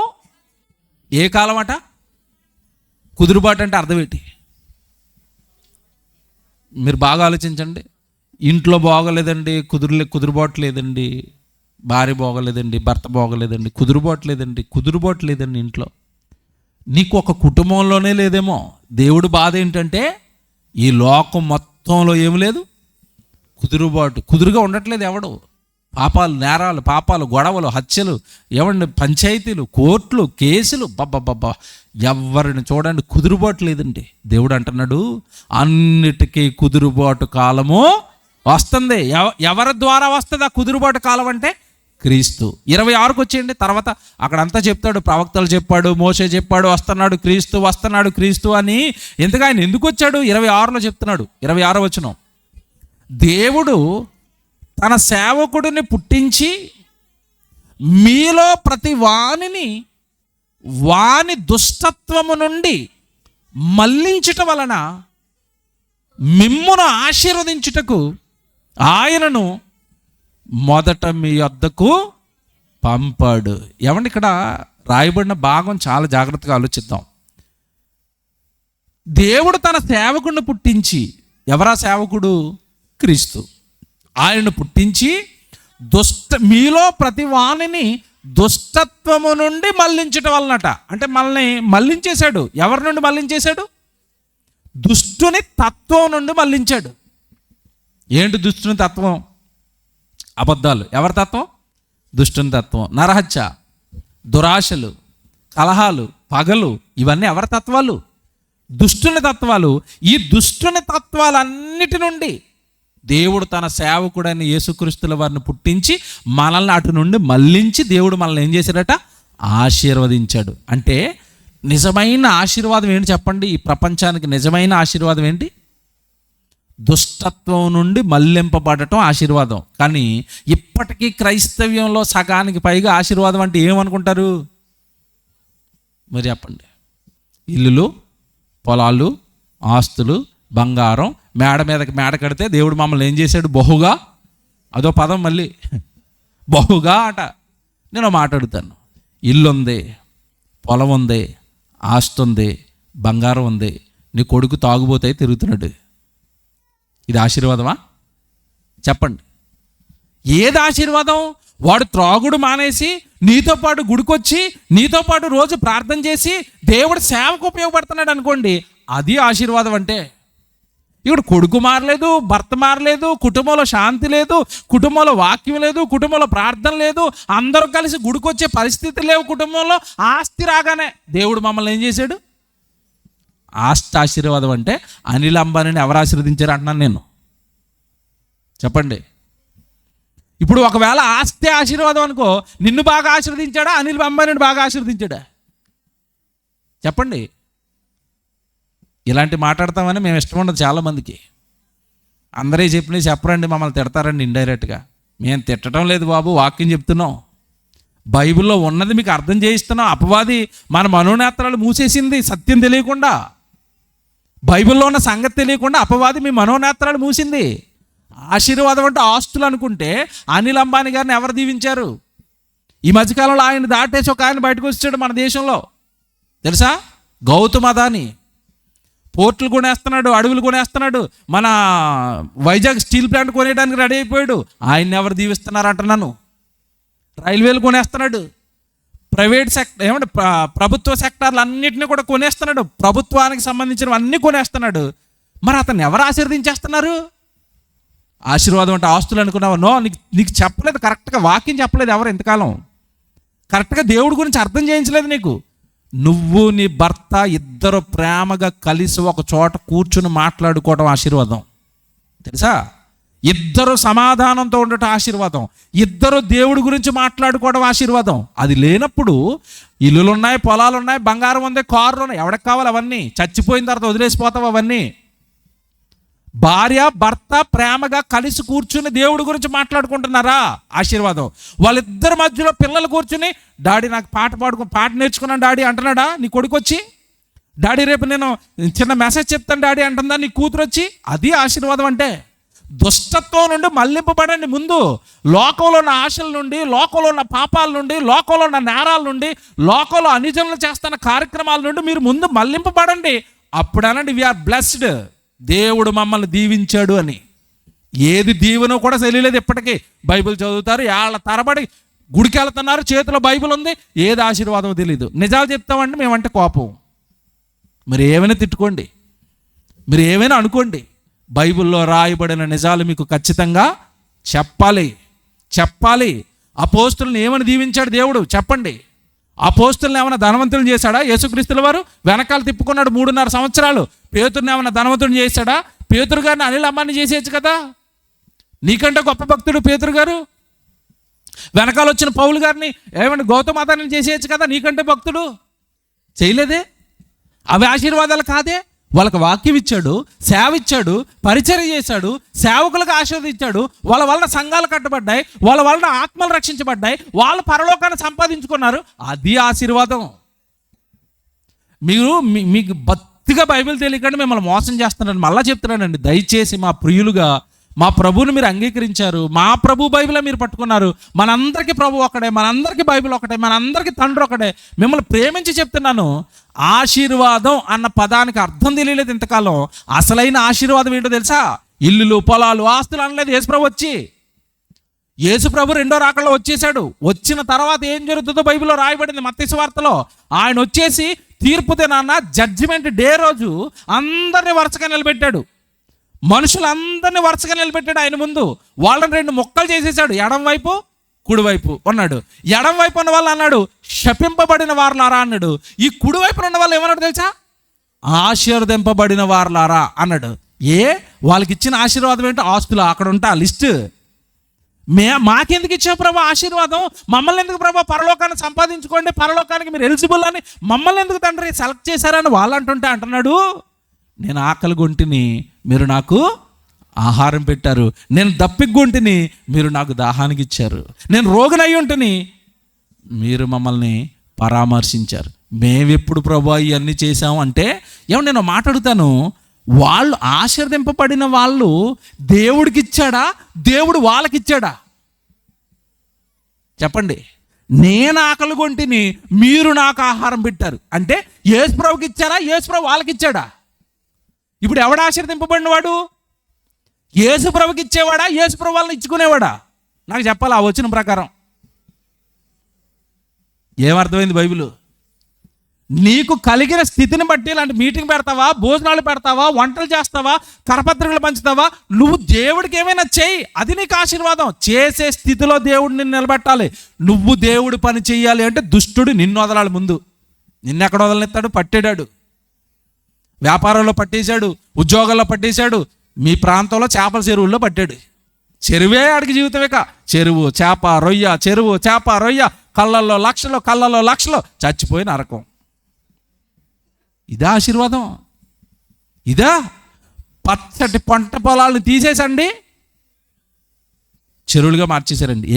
పంట పండుతుంది కదంటే, పంట సంవత్సరానికి 1,00,000 వస్తుంది. రైలు అనుకో 3 నెలలకి పంట, లక్షలు బీరువా నిండా. తర్వాత రాబోయే తరాలకి నేలంతా విషం, భూగర్భ జలాలన్నీ పాడైపోతున్నాయి. కొద్ది రోజుల కంటే ఈ ప్రాంతం ఎడారిగా మారిపోద్ది. ఇదే కనుక కొనసాగితే చెరువులు అంటే ఇక ఒకసారి చెరువు వేస్తే అది మళ్ళీ పంట పండుతుందండి. అక్కడ ఎడారి పంటలు ఎంతకాలం, అందులో చేపలు ఎంతకాలం వేస్తావు? చేపలు వేసి కొద్ది రోజులకి అందులో చేపలు కూడా పెరగవు, పంట పండదు, అందులో చేపలు కూడా పెరగవు. చివరికి ఎలా మారిపోతుంది తెలుసా? పనికి రాని చౌడు నేల కింద మారిపోతుంది. ఎందుకంటే మనిషి యొక్క దురాశ అండి నేలను పాడు చేస్తుంది. మనిషి యొక్క దురాశలు వాడి హృదయాన్ని పాడు చేసాయి. మనిషి యొక్క దురాశలు వాడి జీవితాన్ని నాశనం చేశాయి. అది కాదు ఆశీర్వాదం అంటే. దుష్టత్వము నుండి మళ్లింపబడటం ఆశీర్వాదం. నువ్వు దేవుడి కొరకు ఏదైనా పని చేయగలిగిన స్థితిలో ఉండటం ఆశీర్వాదం. కన్వీనర్స్ అన్నీ ఇలా నిలబెట్టారండి. ఇందాక వచ్చారు కదా వేదిక మీదకి. వాళ్ళు ఏమైనా లక్షాధికారులా? మీరు చెప్పండి. లక్షాధికారులా? గవర్నమెంట్ జాబులు ఉండి నెలకు 1,00,000 జీతం ఉన్న వల్ల ఎలా ఉన్నారు చూడండి. చిన్న పనులు చేసుకుంటూ వాళ్ళ కష్టార్జితాన్ని అంత పోగు చేసి ₹1,000 ఖర్చు పెట్టి ఇలా సభలు ఎందుకు పెడుతున్నారంటే, క్రీస్తు న్యాయపీఠం ఎదుట నేను నిలబడినప్పుడు, ఇదిగో మీరు ఈ ఊరేటండి, ఇది కోమట్లపాలెంలో 2 రోజులు సభలు జరిగాయి. నువ్వే కదా కన్వీనర్వి, నువ్వే కదా నా పిల్లలకి వాక్యం చెప్పించావు, నువ్వే కదా నా పిల్లలకి భోజనాలు పెట్టావు, నువ్వే కదా కరపత్రికలు పంచావు, నువ్వే కదా చక్కగా దేవుడు మీటింగులు చేసావు, నువ్వే కదా. నేనే ప్రభువా, పద పరలోకానికి. అదే వెనకాల ఒకటి నించున్నాడు ఇటు పక్క, నేను కోమట్లపాలెమే, 4 చెరువులు ఉన్నాయి, నన్నేమంటాడో యేసుప్రభు అంటే, నీ చెరువులు నీ నెత్తి మీద వేసుకుని సావు అంటాడు. ఏం చేసావు దేవుడికి? మీకు అర్థమవుతుందా? ఎవరికండి కావాలి ఇవన్నీ? ఎవరికండి కావాలి? యేసుప్రభుకి ఏం అవసరం అండి ఇవి ఆశీర్వాదాలు ఏంటండి? ఎవరు చెప్పారండి మిమ్మల్ని ఎందుకండి మోసం చేస్తున్నారు ఇలాగా? మీరు దేవుని పని చేయగలిగిన స్థితిలోకి వచ్చారా? We are blessed. మీరు ఆశీర్వదింపబడిన వాళ్ళు. మేము ఈరోజు కోటీశ్వర్లు. కోట్లు ఉన్నాయి. ఏ కోట్లు? ఇవి ఉంటాయి వేసుకునేవి. పరలోకంలో ఉన్నాయి కోట్లు. ఎన్ని సభల్లో తిరిగాను నాకు తెలియదు. నేను వాక్యం చెప్పినప్పటి నుంచి 1000 సభల్లో మాట్లాడాను. నా ఆస్తది నా ప్రభు ముందు నిలబడి, నా కుటుంబాన్ని విడిచిపెట్టి, నా బిడ్డలు విడిచిపెట్టి ఊరోరా మీ వాక్యం కోసం తిరిగాను తండ్రి అంటే, బలా నడు నాన్న పరలోకానికి వెళ్ళిపోదాం అంటారు. నా పక్కనే ఉంటాడు, కార్లు, బిల్డింగులు, ఇంత పెద్ద చైన్లు సంపాదించినాడు భూమి మీద. సిగ్గైపోరండి ఆ రోజు. సిగ్గైపోమా ఆ రోజు మనం? ఆశీర్వాదానికి అర్థం తెలియలేదు ఇంతకాలం. ఇంత చూడండి ఎంత బాగా రాశాడో. చదువుతారా? 26వ వచనం, అపోస్తుల కార్యాలు 3వ అధ్యాయం 26వ వచనం. దేవుడు తన సేవకుడిని పుట్టించి మీలో ప్రతి వాని దుష్టత్వము నుండి మళ్ళించటం వల్ల టర్న్ అయిపోండి, ఆడి దగ్గర నుంచి వచ్చేయండి, ఆడి దగ్గర నుంచి వచ్చేయండి, యూటర్న్ తీసుకోండి, ఆడి దగ్గర నుంచి యూటర్న్ తీసుకోండి. ఎవడాడు? అపవాది. వాడు ఏం చేస్తాడు? దేవుడు కన్ను పెట్టాడు, వాడు కన్నుకి ఆశ పెడతాడు, నేత్రాశ. దేవుడు శరీరాన్ని ఇచ్చాడు, వాడు శరీరానికి ఏం పెడతాడు? శరీరాశ. దేవుడు జీవాన్ని ఇచ్చాడు, దేవుడు జీవాన్ని ఇస్తే సైతాను గారు దానికి ఏమి యాడ్ చేస్తాడు? డంబం. అర్థమైందా? నేత్రాశ, శరీరాశ, జీవపు డంబం. ఎవరు ఈ మూడు? దెయ్యానివి. ఈ మనిషికి తగిలించి దేవుడు కొరకు బ్రతకనివ్వని వాడిగా చేసేసాడు. నేను మాట్లాడుతాను. మేము ఈ ప్రాంతానికి వచ్చినప్పుడు మాకు చాలా తెలిసిన వాళ్ళు ఉంటారు కదండి. బాబు రా బాబు ప్రార్థనకి, బాబు రా బాబు ప్రార్థనకి అంటే లైవ్ అంటారేమో ఏదో ప్రాబ్లం. మళ్ళీ నా వెనకాల వచ్చిన ఆయన ఒక ఆయన ఫోన్ చేస్తున్నాడు, రానాయన అంటే, వద్దండి నేను చాలా బిజీగా ఉన్నాను. ఓ వ్యాపారం పెట్టాడు, అందులో ఉన్నాడు. రానాయన అంటే, లేదు షాప్ తీసానని రాలేను. ఎందులో ఇరుక్కున్నావు? ఏమన్నా ఒకరోజు దేవుడు సభ కోసం షాప్ కట్టలేరా? ఒకరోజు దేవుడి కోసం పొలంలో పని మానరా? ఒకరోజు దేవుడి కోసం ఆఫీస్లో ఉద్యోగం మానరా? ఎందులో ఇరుక్కున్నారు చెప్పండి? ఎందులో ఇరుక్కున్నారు? ఇప్పుడు దేవుడి దగ్గరకు వచ్చేస్తే కోట్లు నష్టమైపోతుందండి. అంటే దేవుడి కోసం ఒక 500 వదలలేం, దేవుడి కోసం ఒక 1000 రూపాయలు జీతాన్ని వదలలేం. దేవుడు మాత్రం నీకేమి ఇచ్చేయాలి? పరలోకాన్ని ఇచ్చేయాలి. ఇచ్చేస్తాడా? నీ కోసం ప్రాణం పెట్టాడు, నువ్వు నా కోసం ఏం పెట్టావని అడిగి డిసైడ్ చేస్తాడు నీకు ఏమి ఇవ్వాలో. అర్థమైందా? నీ కోసం ప్రాణం పెట్టాడు, నువ్వు ఏం పెడతావు ఆయన ముందు? ఆయన రుణం తీర్చుకోవడానికి ఏమైనా పెడితే ఇదిగో కుడి పక్కన నిలబెడతాడు, నా కోసం చేసావు అంటాడు. ఆశీర్వాదానికి అర్థం చెప్పలేదండి ఇంతకాలం. మనకి ఆశీర్వాదానికి అర్థం చెప్పలేదు. ఏమండి, ఇది చాలా డెప్త్ సబ్జెక్ట్. నేను చెప్తున్నది బాగా అర్థం చేసుకోండి. వాక్యం తెలిసిన వాడికైతే అర్థమవుతుంది. అబ్రహాం గారికి వాగ్దానం ఇచ్చాడు దేవుడు. ఏమనిచ్చాడు? నీ సంతానం వలన భూలోకంలో ఉన్న వాళ్ళందరినీ నేనేం చేస్తాను? ఆశీర్వదిస్తాను అన్నారు. ఆ సంతానం ఎవరు? క్రీస్తు. ఇందుకీ క్రీస్తు ద్వారా లోకానికి వచ్చిన ఆశీర్వాదం ఏంటి? డబ్బా, పాప క్షమాపణ, దుష్టుడి నుండి మళ్ళటం, పరలోకం ఉందని పరలోకం కొరకు బ్రతకటం, సేవకులుగా మారిపోవటం, పాపాలు మానేయటం. ఇదండి ఆశీర్వాదం అంటే. అది అబ్రహాం గారి ద్వారా దేవుడు ఇచ్చిన వాగ్దానం. అయితే ఈరోజు ఆస్తులు, ఇల్లులు, పొలాలు అంటున్నారేంటి? అవన్నీ ఉన్నవాళ్ళు విడిచి వెళ్ళిపోతారని బైబిల్లో రాయించిన సత్యం అర్థం అవ్వలేదా బైబిల్లోది? డైవర్ట్ అయిపోయాను నేను. ఇప్పుడు ఇందులోకి వస్తాను మళ్ళీ. మన టైటిల్ ఏంటి? సమస్తానికి సమాధానం. ఆశీర్వాదం వైపు వెళితే రాలేమండి అక్కడి నుంచి. ఇది తెలియదు కదా పాపం. అమాయకులు మోసపోతారని అక్కడే నిలబడతాం వెళ్ళి. ఇప్పుడు యేసుక్రీస్తుల వారిని పుట్టించి ఆశీర్వదించాడు. ఆశీర్వాదం దుష్టుడి నుండి మనల్ని ఏం చేశాడు? మళ్ళించేశాడు. దుష్టుడి నుండి దూరం చేసేసాడు, దుష్ట క్రియల నుండి దూరం చేసేసాడు. బాగా ఆలోచించండి, మనసులో పెట్టుకోండి. ఇప్పుడు దేవుడు పిల్లల కొరకు ఈ సృష్టిని చేశాడండి. చేశాడా? చేశాడు. సృష్టి కూడా ఎవరు? దేవదూతలు. మర్చిపోకండి. గాలి ఒక దేవదూత, నీరు ఒక దేవదూత, అగ్ని ఒక దేవదూత, భూమి ఒక దేవదూత, ఆకాశం ఒక దేవదూత. ఇవన్నీ పంచిపోతాలన్నీ దేవదూతలు. ఎందుకు కలిగించాడు వీటన్నిటిని? నా పిల్లలకి సేవ చేయండి అని. పిల్లలకి సేవ చేయండి అని చెప్పినప్పుడు అవనుకున్నాయి, దేవుని కుమారులకి సేవ అంటే ఎంత భాగ్యం ఇది, ఎంత అదృష్టం ఇది, ఒకే మహాప్రభు మేము చేస్తామని ఒప్పుకున్నాయి ప్రారంభంలో. తీరా ఆకాశం భూమి మొత్తం సెట్ రెడీ అయిపోయింది. తిరుగు భూమి అన్నాడు, తిరుగుతుంది. ఆదాము వచ్చాడు. అలా తిరుగుతుండేసరికి ఆదాము, కయ్యను, హేబేలు, షేతు మొత్తం మీద ఈ భూమి మీదకి మనుషులు అందరూ వస్తున్నప్పుడు ఒకళ్ళ తర్వాత ఒకళ్ళు దేవుని పిల్లలుగా బ్రతుకుతారనుకుంటే ఎవరి పిల్లలుగా మారిపోయారు? అపవాది పిల్లలుగా మారిపోయారు. ఇది సేవ ఎవరికి చేద్దామని రెడీ అయింది. ఇప్పుడు సృష్టి ఏమనాలా? ఏంటి మహాప్రభు, ఎవరికో సేవ అన్నావు, మహాత్ములు పరిశుద్ధులు వస్తారనుకున్నావు, ఎవరిని చూసినా ప్రతి ఒక్కడి జీవితంలో ఏం కనపడుతుంది? పాపం. ఈ పాపిస్టోళ్ళకి ఎంతకాలం సేవ చేయాలంటున్నాయి అవి. ఏవి? సృష్టి. బాగా వినండి.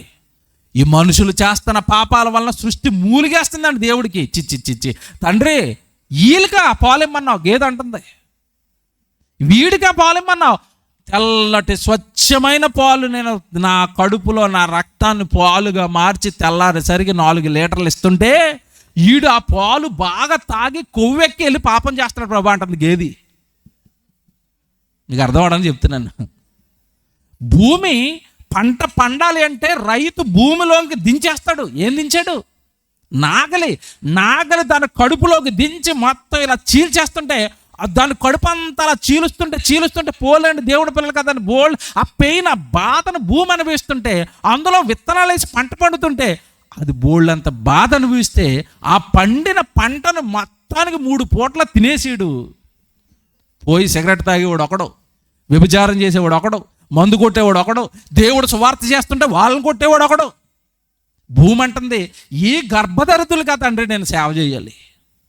బైబిల్ ఉన్నాయి, మీకు అర్థమవు కనుక ఉదాహరణలు చెప్పాను. ఇర్మియా గ్రంథం తీయండి. సృష్టి ఏమంటుందో చూడండి. ఈ పాపిష్టి వాళ్ళకి సేవ చేయడానికి సృష్టి ఎంత బాధపడిపోతుందో చూడండి. ఇర్మియా గ్రంథం 12వ అధ్యాయం 4వ వచనం చూడండి. ఇర్మియా గ్రంథం 12వ అధ్యాయం 4వ వచనం. భూమి ఎన్నాళ్ళు, భూమి ఏం చేస్తుంది చెప్పండి? నువ్వేనా బాధ, నీకైనా ఏడుపు, నీకైనా కన్నీళ్ళు, నిన్ను పోషించడానికి నువ్వు తింటున్న ఆహారాన్ని పండిస్తున్న భూమి భూమి భూమి భూమి ఎన్నాళ్ళు దుఃఖింపవలను. భూమి ఏం చేస్తుంది ఇప్పుడు? దుఃఖిస్తుందా? దానికి బాధ ఏంటి? దానికి బాధ ఏంటండి? ఏంటో తెలుసా దానికి బాధ? మంచి భర్త, ప్రేమించే భర్తకి అన్నీ వండి పెట్టాలనిపిస్తుంది భార్యకి, అవునా కదా? మా ఆయనండి చాలా మంచోడండి, నన్ను చాలా ప్రేమగా చూసుకుంటాడని ఇంటికి రాకమునిపై ఫోన్ చేస్తుంది. ఏమండి ఏం వండమంటారండి అంటది. లవ్, ప్రేమ, కారణం మంచోడు కనుక. తాగుబోతాడు, ఇంటికి పోతున్నాడు రోజు తాగేసి, ఫోన్ చేస్తుందా చికెన్ వండమంటావా అని? ఈ దరిద్రుడు ఎప్పుడు వస్తాడరా అని ఎదురు చూస్తూ ఉంటుంది. దుఃఖంతో కాపురం చేస్తుంది, అవును కదా చెప్పండి? సంతోషంగా కాపురం చేస్తుందా, బాధతో కాపురం చేస్తుందా? బాధతో. ఆ పని చేయడానికి విసుక్కుంటుంది. తాగుబోతాడికి ఇచ్చి కట్టబడేశారండి నన్ను. తాగుబోతాడు నా జీవితం నాశనం అయిపోయిందండి. ప్రేమగా ఉంటుందా, దుఃఖంతో ఉంటుందా కాపురం చెప్పండి? దుఃఖంతో. భర్త మంచోడైతే సంతోషంతో, ఆనందంతో. మా ఆయనండి అందరితో చెప్పుకుంటుంది, మా ఆయన పలానా ఉద్యోగం చేస్తున్నాడండి, నన్ను బాగా చూసుకుంటాడండి, మా పిల్లలకి ఏది కావాలంటే అది కొంటాడు, మా ఆయన సూపర్ అండి అంటది. సంతోషంగా చేస్తుంది కాపురం, ఆనందంగా ఉంటుంది భార్య. ఇప్పుడు భూమి మీద ఉన్న మనుషులకి ఆహారం ఇస్తున్న భూమి మీద ఉన్న మనుషులు అందరూ మంచోళ్ళు అనుకోండి, ఇచ్చినప్పుడు ఎలాగిస్తుంది? తినండి ఆయన అంటది. కానీ ఎలాగిస్తుందట ఆహారం? భూమి ఎన్నాళ్ళు నాకు ఏడు తండ్రి, ఈ పాపిస్టోడికి అన్నం పెట్టమంటున్నావు, ఈ పాపిస్టోడు నా దగ్గరికి వచ్చి మామిడికాయలు కోసుకుని తినేస్తున్నాడు తండ్రి, మామిడి చెట్టు అంటుంది. ఈ దుర్మార్గుడు నోట్లోకి వెళ్తున్నాడు తండ్రి నా కాయలు.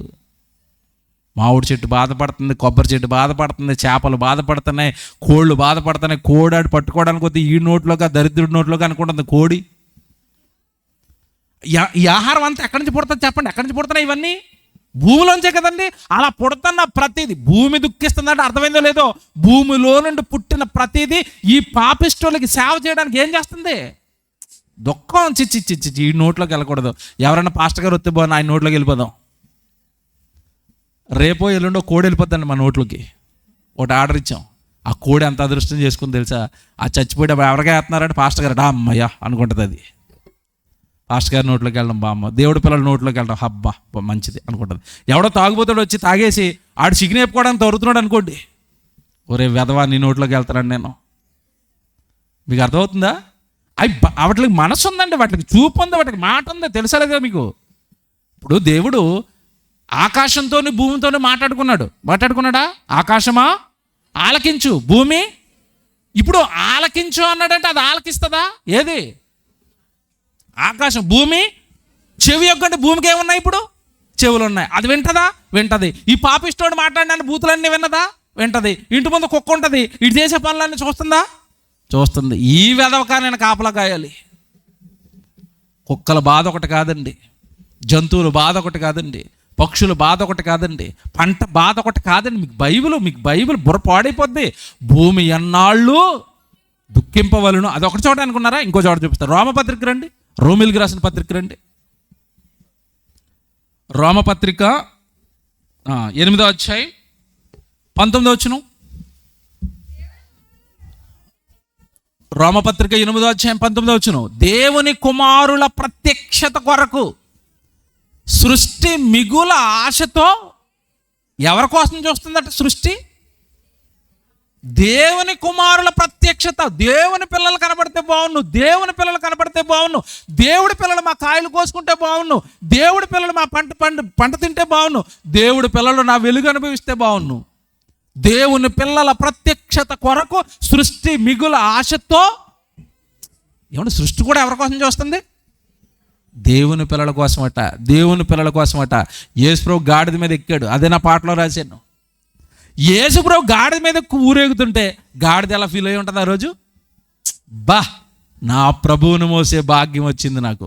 ఎవడో పాపిస్తోడు కూర్చున్నాడు అనుకోండి దాని మీద, ఈ వెధవ ఎప్పుడు దిగిపోతాడు, అనవసరంగా ఈయన మోస్తానని నేను.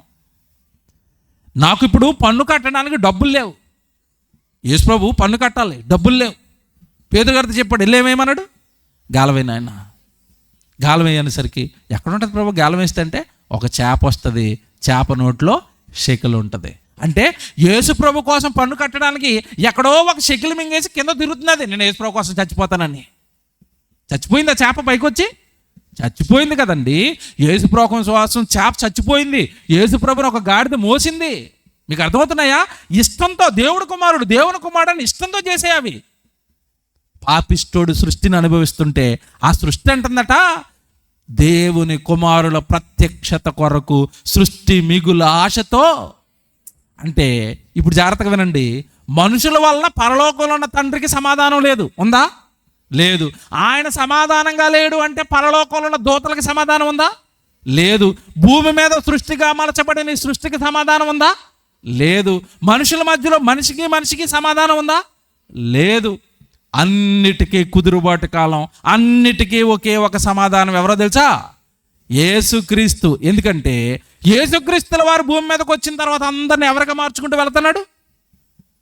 తన్ను ఎందరూ అంగీకరించిరో వారందరికీ దేవుని కుమారులగుటకు ఆయన అధికారము అనుగ్రహించాను. యోహాను సువార్త 1వ అధ్యాయం 12వ వచనం చూడండి. దేవుని పిల్లల కోసం సృష్టి ఎదురు చూస్తుంటే ఇక్కడ వచనం చూడండి, యేసుక్రీస్తుల వారు వచ్చి మనుషులందరినీ ఎలా చేస్తున్నాడు చూడండి. యోహాను సువార్త 1వ అధ్యాయం 12వ వచనం, తన్ను ఎందరూ అంగీకరించిరో వారందరికీ, అనగా తన నామమందు విశ్వసించిన వారందరికీ, అండర్లైన్ చేసుకోండి, ఏమవడానికట? దేవుని పిల్లలగుటకు ఆయన అధికారం అనుగ్రహించాను. మరి ముందెవరు పిల్లలు? పుట్టినప్పుడు దేవుడు పిల్లలే, మధ్యలో దెయ్యం ఎత్తుకుని పోయి ఎవరి పిల్లలుగా మార్చేసింది? అపవాది పిల్లలుగా. యేసుక్రీస్తుల వారు వచ్చి మళ్ళీ మనుషులందరూ ఎవరి పిల్లలుగా మారుస్తున్నారట? దేవుని పిల్లలు. యేసుక్రీస్తుల వారు అంగీకరించిన వాళ్ళందరూ ఎవరి పిల్లలు? దేవుని పిల్లలు. ఇక్కడ కూర్చుని సభలో కూర్చుని బాప్తీసం తీసుకున్న వాళ్ళందరూ ఎవరు? ఇప్పుడు మీరు దేవుని పిల్లలు. ఇప్పుడు మరి భోజనాలు ఉంటాయి, తర్వాత మీకు భోజనాలు ఉంటాయి. కూర ఏంటన్నా? అబ్బా, కోడి. ఇప్పుడు జాతకైనా కోళ్ళు చచ్చిపోయింది మీకోసం. ఇప్పుడు ఆ కోడి మీ నోట్లోకి వెళ్ళిపోతుంది, ఏమనుకుంటా తెలుసా?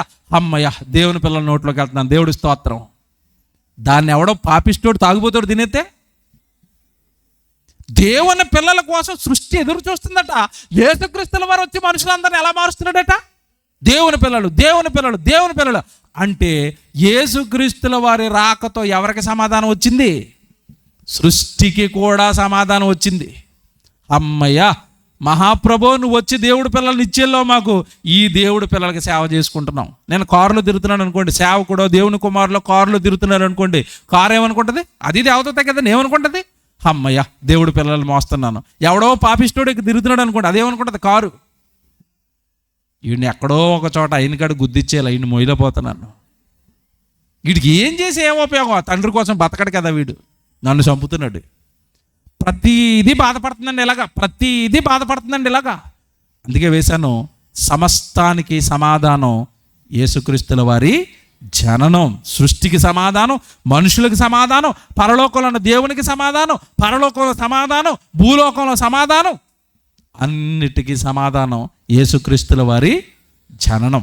ఎంత సమాధానం ఇచ్చాడు తెలుసండి. మంచి మాట చదివిస్తాను నేను. ఎఫ్సీలకు రాసిన పత్రిక తీయండి, లేదా కొలసి పత్రిక చూద్దాం. కొలసీలకు రాసిన పత్రిక జాగ్రత్త రాసుకోండి. ఇవి కొలసీలకు రాసిన పత్రిక ముగించేస్తాను. 1వ అధ్యాయం 17 నుంచి చూద్దామా? కొలసీలకు రాసిన పత్రిక 1వ అధ్యాయం 17వ వచనం నుంచి, ఆయన అన్నిటికంటే ముందుగా ఉన్నవాడై ఆయనే సమస్తమునకును ఆధారభూతుడు. సంఘము అను శరీరమునకు ఆయనే శిరస్సు. ఆయనకు అన్నిటిలో ప్రాముఖ్యత కలుగు నిమిత్తము ఆయన ఆది అయ్యుండి మృతులలో నుండి లేచుటలో ఆది సంభూతుడు. సృష్టికి ముందున్నవాడు ఆయనే, సృష్టిని కలిగించిన వాడు ఆయనే, భూమి మీదకి వచ్చి చచ్చిపోయిన వాళ్ళలో మొట్టమొదటి బ్రతికిన వాడు కూడా ఆయనే. ఆది సంభూతుడు ఆయను. తర్వాత ఆయన యందు సర్వ సంపూర్ణత నివసింపవలెననియు ఆయన శిలువ రక్తము చేత సంధి చేసి, అది చూడండి, ఇప్పుడు యేసుక్రీస్తుల వారి ద్వారా సమాధానం ఎలాగొచ్చిందంటే ఆయన కార్చిన రక్తము ద్వారా ఏం జరిగిందట? సంధి. సంధి అంటే అర్థం ఏంటి? పరలోకంలో ఉన్న దేవుడికి భూమి మీద ఉన్న మనుషులకి మధ్య పాపం అనేది అడ్డుపడుతుంటే, ఆ పాపం చేసిన వాళ్ళందరూ దేవుడికి విరోధులైపోతే, దేవుడికి శత్రువులైపోతే, ఆ పాపాన్ని కడిగేసి ఆయన రక్తంతో మనుషులకి దేవుడికి ఉన్న వివాదాన్ని తీసేసి ఇద్దరి మధ్యలో ఏం ఏర్పాటు చేశాడు? సంధి. ఒక గొడవ ఉన్న చోట ఎవరో ఒకరు రావాలి మధ్యవర్తి, ఆ గొడవను తీర్చడానికి. ఆ మధ్యవర్తిగా లోకానికి వచ్చాడు. ఏంటి గొడవ అంటే? పాపాలు. దుష్టుడు పట్టేశాడు అందరినీ. ఆ దుష్టత్వం నుండి విడిపించి అప్పటికే అండిన ఈ పాపపు మురికంతా కడిగేసి మనుషులకి దేవుడికి ఏం చేశాడట? సంధి. సంధి ఎవరు చేశారు? యేసుక్రీస్తు. ఇంకా చెప్తారు చూడండి ఎంత బాగుంటుందో. ఆయన శిలువ రక్తము చేత సంధి చేసి ఆయన ద్వారా సమస్తమును, అవి భూలోకమందున్నవైనను పరలోకమందున్నవైనను వాటన్నిటినీ ఆయన ద్వారా తనతో సమాధానపరచవలనని తండ్రి అభిష్టమాయను. తండ్రికి ఇష్టమైందట. సమస్తానికి నా కొడుకు జన్మతో సమాధానం. బాధపడుతున్న భూమికి, బాధపడుతున్న దేవదూతలకి, బాధపడుతున్న తండ్రికి, ఒకరికొకరు గొడవలైపోయి మనుషులు ఒకరినొకరు కొట్టుకుంటుంటే, మనుషులు బాధపడుతుంటే అందరి బాధలకి సమాప్తం నా జననం, నా శిలువ రక్తం. అర్థమైంది? ఇప్పుడు ఆయన జన్మ సమస్తానికి సమాధానం ఎలాగిచ్చిందో అర్థమైందా? మనుషులు చేస్తున్న పాపాలు పోగొట్టి దేవుడికి మనుషులకి మధ్యవర్తిగా వచ్చి తండ్రి అయిన దేవుడికి మనల్ని పిల్లలుగా మార్చేసి ఆయనకి మనకి మధ్యలో ఉన్న ఈ శత్రుత్వాన్ని ఏం చేశాడు? పోగొట్టాడు. ఏమండి, ఈరోజు మీరు పరలోకమందున్న మా తండ్రి అని దేవుడిని అంటున్నారంటే కారణం ఎవరు చెప్పండి? యేసుక్రీస్తుల వారి శిలువ రక్తంలో కడుక్కోకపోతే నువ్వు తండ్రి అనగలవా? ఆయన్ని అనగలవా? అనలేవండి. పాపాలు కడుక్కున్నాం గనక, పరిశుద్ధులం అయ్యాం గనక, సంఘంలోకి చేరాం గనక పరలోకమందున్న మా తండ్రి అంటున్నాం. ఆయనే రాకపోతే సంధి ఎక్కడిది? సమాధానం ఎక్కడిది? ఆయనతో మనకి ఎవడి సత్సంబంధాలు ఎక్కడివి? మన తండ్రితో. కనుక అందరికీ సమాధానం ఇవ్వడానికే యేసుక్రీస్తు వచ్చాడు. ఇప్పుడు చెప్పండి, మన ప్రభు ఎవరు? సమాధానాధిపతి. సమాధానానికి అధిపతి. సమస్తానికి ఆయన ఏమిచ్చాడు? సమాధానం ఇచ్చాడు. ఇప్పుడు ఆయన పిల్లలుగా, ఆయన శిష్యులుగా మనం ఎలా ఉండాలి? చెప్పండి. ఆయన సమాధానాధిపతి. ఆయన్ను ధరించిన నువ్వు కూడా ఎలా ఉండాలి? సమాధానంగా ఉండాలి. ఉందా? ఇదో ప్రశ్న మళ్ళీ. సమాధానం ఉందా? కుటుంబంలో సమాధానాలు ఉన్నాయా? సంఘంలో సమాధానం ఉందా? సహోదరుల మధ్య సమాధానం ఉందా? సఖ్యత ఉందా? ప్రేమ ఉందా? అంటే చెప్పుకోవడానికి బాగుంటాయండి ప్రసంగాలు, వినడానికి బాగుంటాయి, పాటించడానికి చాలా కష్టంగా ఉంటాయి. ఆయన సమాధానాన్ని ఇవ్వడానికి ఇచ్చాడు. ఆ మనుషుల మధ్యలో ఆయన కోరుకున్న సమాధానం ఈరోజు దూరం అయిపోయింది. బాధను మిగిల్చారండి. ఆయన ఆ శిలువ రక్తాన్ని కూడా వృధా చేస్తున్నారు. ఆయన త్యాగాన్ని విక్రిస్తున్నారు మనుషులు. ఆయన చెప్పినట్టుగా బ్రతకకుండగా. ఎప్పుడు వస్తుందో తెలుసండి సమాధానం? క్రీస్తుని మేము విశ్వసించేసాము, బాప్తిసం తీసేసుకున్నాము అంటే రాదండి. సమాధానం ఎప్పుడు వస్తుందని చెప్పాడు తెలుసా దేవుడు? ఇప్పుడు మన హృదయం నెమ్మదిగా ఉంటుంది తెలుసా? ఇప్పుడు మన హృదయం ప్రశాంతంగా ఉంటుంది తెలుసా? మాకు సేవలోకి వచ్చిన తర్వాత అండి ఇన్ని సమస్యలు ఉంటాయండి. చుట్టూ 100 సమస్యలు తిరుగుతూ ఉంటాయి. 100 రకాల మాటలు తిరుగుతూ ఉంటాయి. 100 రకాల సమస్యలు బుర్రలో తిరుగుతూ ఉంటాయి. ఓ పక్క సంఘం, ఓ పక్క కుటుంబం, ఓ పక్క పిల్లలు, ఓ పక్క సేవ, ఓ పక్క ప్రయాణాలు, ఓ పక్క ప్రసంగాలు, ఓ పక్క పాటలు, ఓ పక్క దేవుడి పని, ఓ పక్క చాలానే, ఒక ఆర్థిక సమస్యలు, ఓ పక్క ఆరోగ్య సమస్యలు, ఒక పక్క. ఇన్ని బుర్రలో తిరుగుతున్నా క్షేమంగానే ఉంటాం, మేము సంతోషంగానే ఉంటాం, ఆనందంగానే ఉంటాం. కారణం ఏంటి తెలుసా? ఈ నెమ్మది, ఈ సమాధానం రావాలి అంటే ఒక కీ చెప్పాడు ఆయన. అది చేస్తేనే తప్ప మీరు ప్రభు దగ్గరికి వచ్చినా బాప్తీసం తీసుకున్న ఎన్ని సంవత్సరాలు గుడికి వెళ్ళి వస్తున్నా మీకు సమాధానం రాదు. కీ చెప్పాడైనా పాటించాలి. అది పిలిపిలికి రాసిన పత్రిక తీయండి, ముగించేస్తాను చివరి మాట. పిలిపిలికి రాసిన పత్రిక 4వ అధ్యాయం 4వ వచనం, 5వ వచనం, 6వ వచనం, 7వ వచనం. ఈ 4 వచనం చదువుదామండి. 4, 5, 6, 7 పిలిపిలికి రాసిన పత్రిక 4వ అధ్యాయం 4వ వచనం. ఎల్లప్పుడూ ఎప్పుడండి అంటే అర్థం ఏంటో చెప్పాలి నాకు. ఎప్పుడు ఆనందంగా ఉండాలి ప్రభునందు? ఎల్లప్పుడు. మనోళ్ళు ఏ నెలలో ఆనందంగా ఉంటారు? ఇదేటో అర్థం అవ్వలేదు. డిసెంబర్లోనే లైటింగ్లు పెడతారు, డిసెంబర్లోనే స్టార్లు వేస్తారు, డిసెంబర్లోనే సున్నాలు వేస్తారు, డిసెంబర్లోనే ఇంట్లో పప్పులు వండుకుంటారు. ఏమంటే ఇప్పుడు పకోడీలు చెకోడీలు వండేస్తూ ఉంటారు ఇప్పుడు గ్రామాల్లో. ఏమంటే కిస్మిస్ అంటారు అంతే వాళ్ళు. చూసారా, ఇంటికి రంగులు ఇప్పుడు వేస్తుంది ఆవిడ, పప్పులు వండుతుంది, ఇంటి మీద ఉన్న సామాన్లన్నీ కింద దించేస్తుంది. ఏ అని అడగండి, కిస్మిస్ కదా బాబు అంటది. ఏంటి కిస్మిస్కి ఆనందపడతావా? ఎప్పుడు ఆనందపడాలట క్రైస్తవుడు? ఎల్లప్పుడు. అంటే డిసెంబర్ నెలలో కాదు, జనవరిలో కూడా ఆనందించు ఒక సభ పెట్టి, ఫిబ్రవరిలో కూడా ఆనందించు ఏవో గృహకూడికి పెట్టుకుని, మార్చిలో కూడా ఆనందించు ఎవరికోసం వార్త చెప్పి, మేలో కూడా ఆనందించు ఎవరో ఒకరిని సభలకు తీసుకొచ్చి. ఎప్పుడు దేవుడి పనిలో ఉండు, అది నీ సంతోషం, అది నీకు ఆనందం. ఈ పండగలకు ఆనందించడం ఏంటంటే, మనకు పండగలు ఉన్నాయా? పండగలు ఉన్నాయా? ఎక్కడ రాశాడు దేవుడు పండగలు చేసుకోండి? ఎక్కడ ఉండదు. మన ఊళ్ళో ఎంత గొప్ప వాళ్ళంటే, మీరు సర్వలోకానికి వెళ్ళి సర్వ సృష్టికి ఏం చేయమన్నాడు? అది చెయ్యమన్నది. చేస్తారా? చేయరు. మీరు ప్రతి ఏటా డిసెంబర్ 20న గ్రాండ్గా పండగ చేయండి, బైబిల్లో చూపించండి. ఉండదు. ఉండంది ఎలా చేస్తాం? గ్రాండ్గా. చేయమన్నది చెప్పండి. దేవుడు ఏమర్థమయ్యాడు? బైబిల్ ఏమర్థమైంది? చెయ్యమన్నదేమో అసలు పట్టడం లేదు, చెప్పంది మాత్రం రంగులేసి సున్నాలేసి పప్పలుండి ఇంటి మీద సామాన్లు కిందకి దించి ఇల్లుకు బూజంతా దులిపి కొత్త బట్టలు కొని. అబ్బా, దేవుడు బలి చేసిందని పెద్దవిడ దండగట. నిజమే, పండగ దండగ. సువార్త చేయి, ఆనందపడ్డు. నిజమే. సబెట్టి ఆ రోజు బిర్యానీ వండుకోండి. ఈరోజు బిర్యానీ వండారు మనకి, చికెన్ పండగ ఈరోజు మనకి. నిన్న పండగ, రేపు గణపవరంలో పండగ, ఎల్లుండి అత్తిల్లో పండగ. నాకు రోజు పండగే, రోజు బిర్యానీయే, రోజు కేకులే. ప్రభునందు ఆనందించండి. ఎంత బాగుంది వాక్యం అక్కడ, ప్రభునందు ఆనందించండి. మరలా చెప్తున్నాను. మరలా ఎందుకు చెప్తున్నాడు? ఒకసారి చెప్తే వినవని ఆయనకు తెలుసు. మరలా అని ఎందుకు అంటున్నాడు? మీరు ఒకసారి చెప్తే వినే రకాలుగా బాధ బాబు. మరలా చెప్తున్నాను, ప్రభునందు ఎల్లప్పుడూ మీరు ఏం చేయాలి? ప్రతిరోజు ఆనందించండి. దేవుడికి ప్రార్థన చేసి ఆనందించండి, వాక్యం చదువుకుని ఆనందించండి, ఎవరికైనా దేవుడి గురించి చెప్పి ఆనందించండి, ఎవరినైనా దేవుడి సన్నిధికి నడిపించి ఆనందించండి. ఎల్లప్పుడూ ఆనందించండి, ఎల్లప్పుడూ ఆనందించండి, ఎల్లప్పుడూ ఆనందించండి. ఆనందిస్తూ ఎప్పుడు వస్తే తెలిసి ఆనందం. బాగా చదవండి లేఖనాలు, అక్కడ చాలా మోస్ట్ ఇంపార్టెంట్ కిందవి. నెక్స్ట్, మీ సహనమును సకల జనులకు ఏం చేయాలట? మీ సహనం అంటే దేవుడు నందు ఆనందిస్తున్నప్పుడు కొన్ని కష్టాలు వస్తాయి, శ్రమలు వస్తాయి. ఆ శ్రమ, ఆ కష్టం ప్రపంచానికి చూపించకుండా మనం ఏం చేయాలట? వాటిని సహించుకుంటూ మీ సహనమును సకల జనులకు. ఏమండి ఎప్పుడు దేవుడి పనిలో ఉంటారండి? కుటుంబం ఎలాగెళ్తుందోనండి. ఏమండి ఎప్పుడు దేవుడి పనిలో ఉంటారండి? పాపం వాళ్ళ కుటుంబం ఏంటోనండి. ఆ కుటుంబం నిండా చాలా కష్టాలు ఉంటాయి దేవుడు పనిచేసే వాళ్ళకి. అయినా సరే ఆ కష్టాలు ఏవి పైకి కనపడకుండా మేము దేవుడి సువార్తలో ఉన్నాం, మేము దేవుడి పనిలో ఉన్నామని వాళ్ళ సహనాన్ని సకల జనులకు ఏం చేస్తున్నారు? తెలియచేయాలి. మీరు ఎప్పుడు కూడా జనంతో ఎలా ఉండాలి అంటే సహనంతో ఉండాలి, ఓర్పుతో ఉండాలి.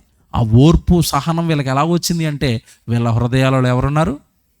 క్రీస్తున్నాడు. మీ సహనమును సకల జనులకు తెలియబడనీయుడి. సకల జనుల కంటే అర్థం ఏంటండి?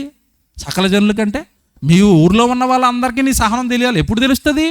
ఎప్పుడు తెలుస్తుంది? బాగా ఆలోచించండి. మీ సహనం అందరికీ ఎప్పుడు తెలుస్తుంది? మీకు ఇది అర్థం అవ్వదు. ఒక ఉదాహరణ చెప్తాను. మీ ఇంట్లో పెళ్ళి అయింది అనుకోండి, ఇంటికి ఒక 10 రోజుల ముందే చుట్టాలు వచ్చేస్తారు. వస్తారా? 10 రోజుల ముందు చుట్టాలు వచ్చేసి ఏదో పని చేయడానికి వస్తారు. ఏం చేయరు? పేటేసం కూర్చొని ఆర్డర్లు వేస్తూ ఉంటారు, అది చేయరా, ఇది చేయరా అని. ఇప్పుడు ఈ పేటేసుకుని కూర్చొని ఆర్డర్లు చేస్తున్న వాళ్ళందరికి ఇంటోడు వంటలు ఉండాలా. మహాతల్లి అలసిపోద్ది, వీళ్ళు ఎందుకు వచ్చారో ఏటో, పని లేదు పాడు లేదు, చేస్తున్న పని ఏమో నువ్వు అలా కాదు ఇలాగని డైరెక్షన్లు మళ్ళీ వెనకాల నుంచి ఆ వంటలు వండి పెళ్ళికేమో 500 మంది వచ్చేస్తారు. ఓ హడావుడి, ఇంటి నిండా చుట్టాలు, ఇల్లు హడావుడి, ఓ అటుపరుగు ఇటుపరుగు అటుపరుగు. పెళ్ళి అయిపోయిన తర్వాత అప్పుడు అంటారు, ఎలాగమ్మా ఇంత ఇలా సహించావు ఒక్కదానివి అంటే, ఏం చేస్తామో కూతురు కదా పెళ్ళి కదా తప్పదు కదా అంటే ఆ 10 రోజులు ఎంత పని మీద పడిపోతానో ఆవిడ ఏం చేసింది. అర్థమైందా పాయింట్? అర్థమైందా? సహనం అంటే అది. ఇప్పుడు నువ్వు ఏం చేసి ప్రజలకి నీ సహనం చూపించేస్తావు?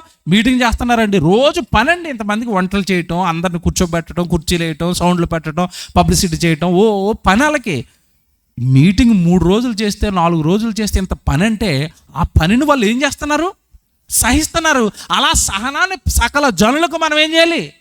ప్రభు కోసం నేను దేనికైనా సిద్ధమండి, ప్రభు కోసం మేము దేనికైనా దేవుడి పని చేసి నీ సహనాన్ని సకల జనులకు తెలియచేయాలి. మీ సహనమును సకల జనులకు తెలియజేయనీయుడి. ప్రభు సమీపంగా ఉన్నాడు, రేపు రావడానికి అవకాశాలు ఉన్నాయి, లేవా?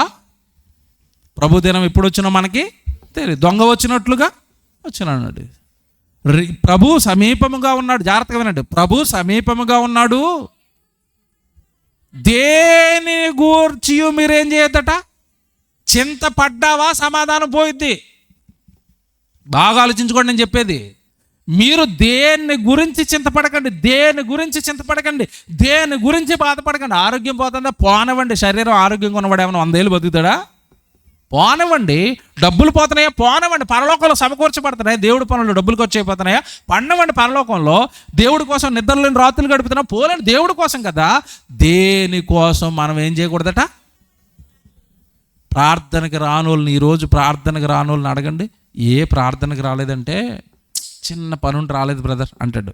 చిన్న పని, చిన్న చింత, ఏదో చింతలు ఆగేసింది. ఎక్కడి నుంచి? దేవుడి దగ్గర నుంచి. ఆ చింతలో లేదనుకోండి, వచ్చి అక్కడ కూర్చుంటాడు, ప్రార్థనలో కూర్చుంటాడు. నిన్ను దేవుడికి దూరం చేసేవేంటో చెప్పి ఇప్పుడు చింతలో, లోక సంబంధమైన చింతలు. అందుకే అంటున్నాడు, మీరు దేనిని గూర్చి మీరు ఏం చేయొద్దు? చింతపడకుడి. కానీ ఇది అండర్లైన్ చేసుకోండి, చింతపడకండి. కానీ చింతపడవద్దు కదని మామూలుగా ఉండటం కాదు, చింతపడకుండా ప్రతి విషయములోనూ ప్రార్థనా విజ్ఞాపముల చేత కృతజ్ఞతాపూర్వకముగా మీ విన్నపాలన్నీ ప్రతిరోజు ఎవరికి వెళ్ళిపోవాలి? దేవుని పిల్లలుగా తండ్రి తండ్రి తండ్రి తండ్రి అనుకుంటూ భూమి మీద మీరు దేవుడి కొరకు బ్రతుకుతున్నప్పుడు, దేవుళ్ళో సంతోషిస్తున్నప్పుడు మీకు ఏ చింతలు అయితే ఎదురవుతున్నాయో అవన్నీ దేవుడికి చెప్పేయండి. ఇక్కడ జాగ్రత్తగా వినాలి, దేవుడికి చెప్పేయండి. నువ్వు నీ దేవుడికి చెప్పేశాను అని నువ్వు విశ్వసిస్తే, అని నువ్వు నమ్మితే, ఆ పదం చూడండి అక్కడ వెంటనే, అప్పుడు ఆ పదం పట్టుకోండి. ఏ పదం పట్టుకోవాలా? అప్పుడు అంటే అర్థం ఏంటి? నాకు ఏ చింత లేదండి, నాకున్న బాధలన్నీ నేను ఎవరికి చెప్పేశాను? దేవుడికి చెప్పేశానండి. అప్పుడు నీకేమొస్తుంది తెలుసా? సమస్త జ్ఞానమునకు మించిన దేవుని సమాధానము యేసుక్రీస్తు వలన మీ హృదయములకు, మీ తలంపులకు కావలి ఉండును. ఏది కాపలా కాస్తుందట? యేసుక్రీస్తుల వారి సమాధానం మీ హృదయాలకి, మీ తలంపులకి కాపలాగా ఉంటుంది. ఎప్పుడు తెలుసా? మీకున్న ప్రతి చింత కృతజ్ఞతాపూర్వకంగా ఎవరికి చెప్పేలా? మీకు మాట నేను అనుభవించి చెప్తున్నానండి ఈ వచనం. అప్పుడు అన్నది నాకు అప్పుడే అర్థమైంది. అప్పుడు మీ హృదయాలు నెమ్మదిగా ఉంటాయి, అప్పుడు మీ తలంపులకు యేసుక్రీస్తుల వారి సమాధానం కాపలాగా ఉంటుంది. అప్పుడు అన్నాడు కదా, అది నాకు అర్థం అవడానికంటే సేవలోకి వచ్చిన 10 సంవత్సరాలు పట్టింది. అప్పుడు ఏంటో చెప్పనా? ఉదాహరణ చెప్తాను, మీకు అర్థమవుతుంది. నేను ఒక చోట డేట్ ఇచ్చానండి, సభకు వస్తాను అని. ఒక 15 రోజుల ముందు ఆ డేట్ తీసుకున్నారు. అది చాలా పెద్ద సభ. నేను అప్పుడు చిన్నగా అక్కడక్కడ క్లాసుల్లో వాక్యం చెప్తుంటే ఒక ఆయన పెద్ద ఆయన పిలిచి పెద్ద సభలో ఒక 1000 మంది, 700 మంది, 800, 1000 మందికి వాక్యం చెప్పడానికి అవకాశం వచ్చింది. పెద్ద సభ అది. నేను చాలా ఎక్సైట్మెంట్తో ప్రిపేర్ అవుతున్నాను. దేవా నీ మంచి అవకాశం ఇచ్చారు మీ గురించి చెప్పడానికని చాలా ఎగ్జైట్మెంట్తో నేను బాగా చదువుకున్నాను, మంచి విషయాలు చెప్పాలని నేను సిద్ధపడుతున్నాను ఆ సభ కోసం. కరెక్ట్గా రండి, ఇక సభ వారం రోజులు ఉంది అనగా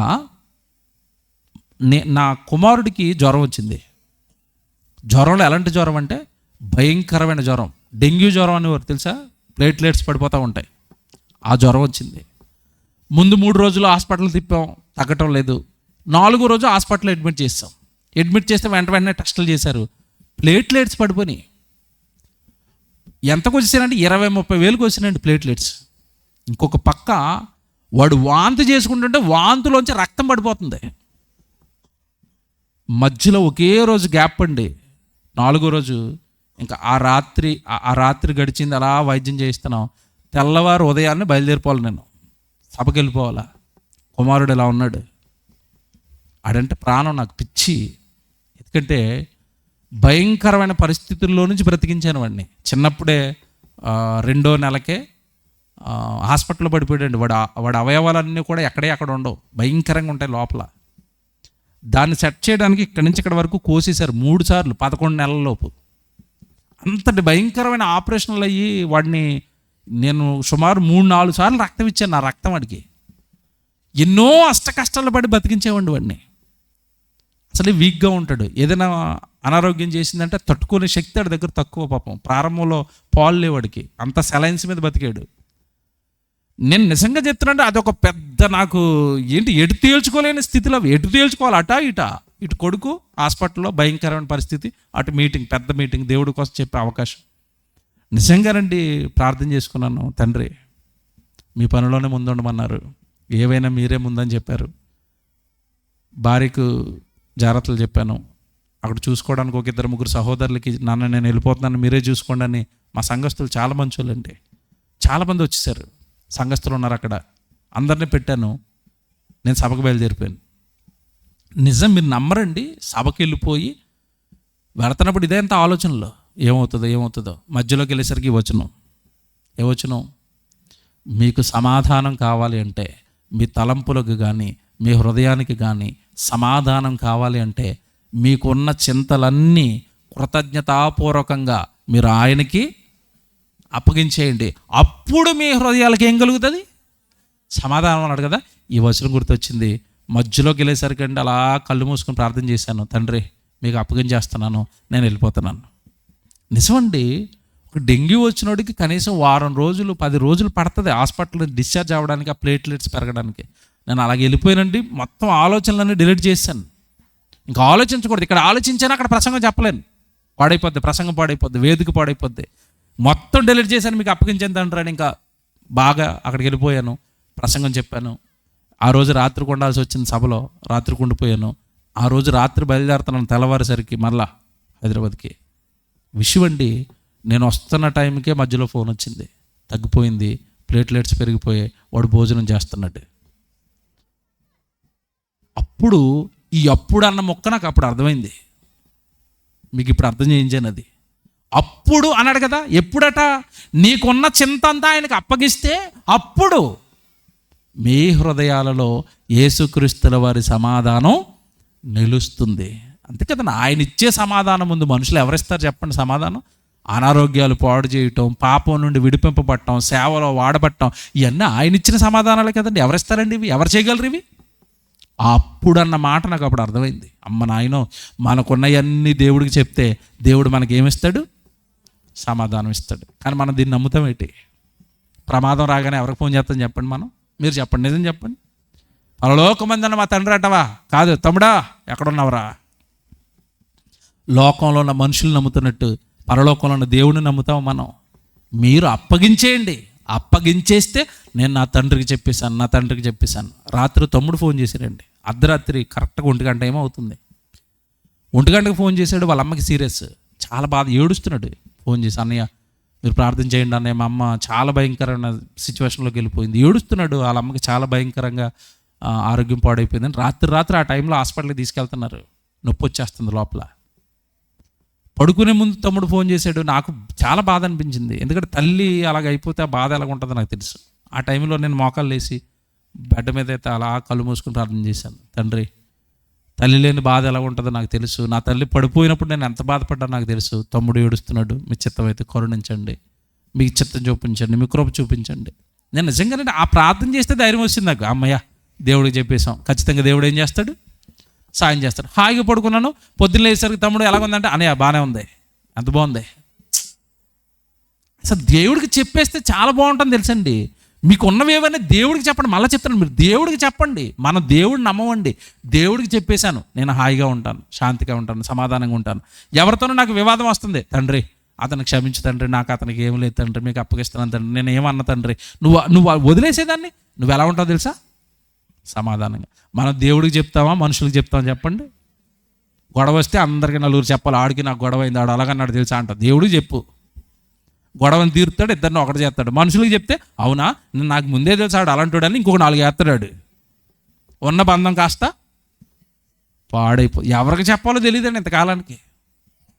దేవుడికి చెప్పండి, అప్పుడే మీ జీవితాలకు ఏమొస్తుంది, సమాధానం. ప్రార్థన చేసుకుందాం.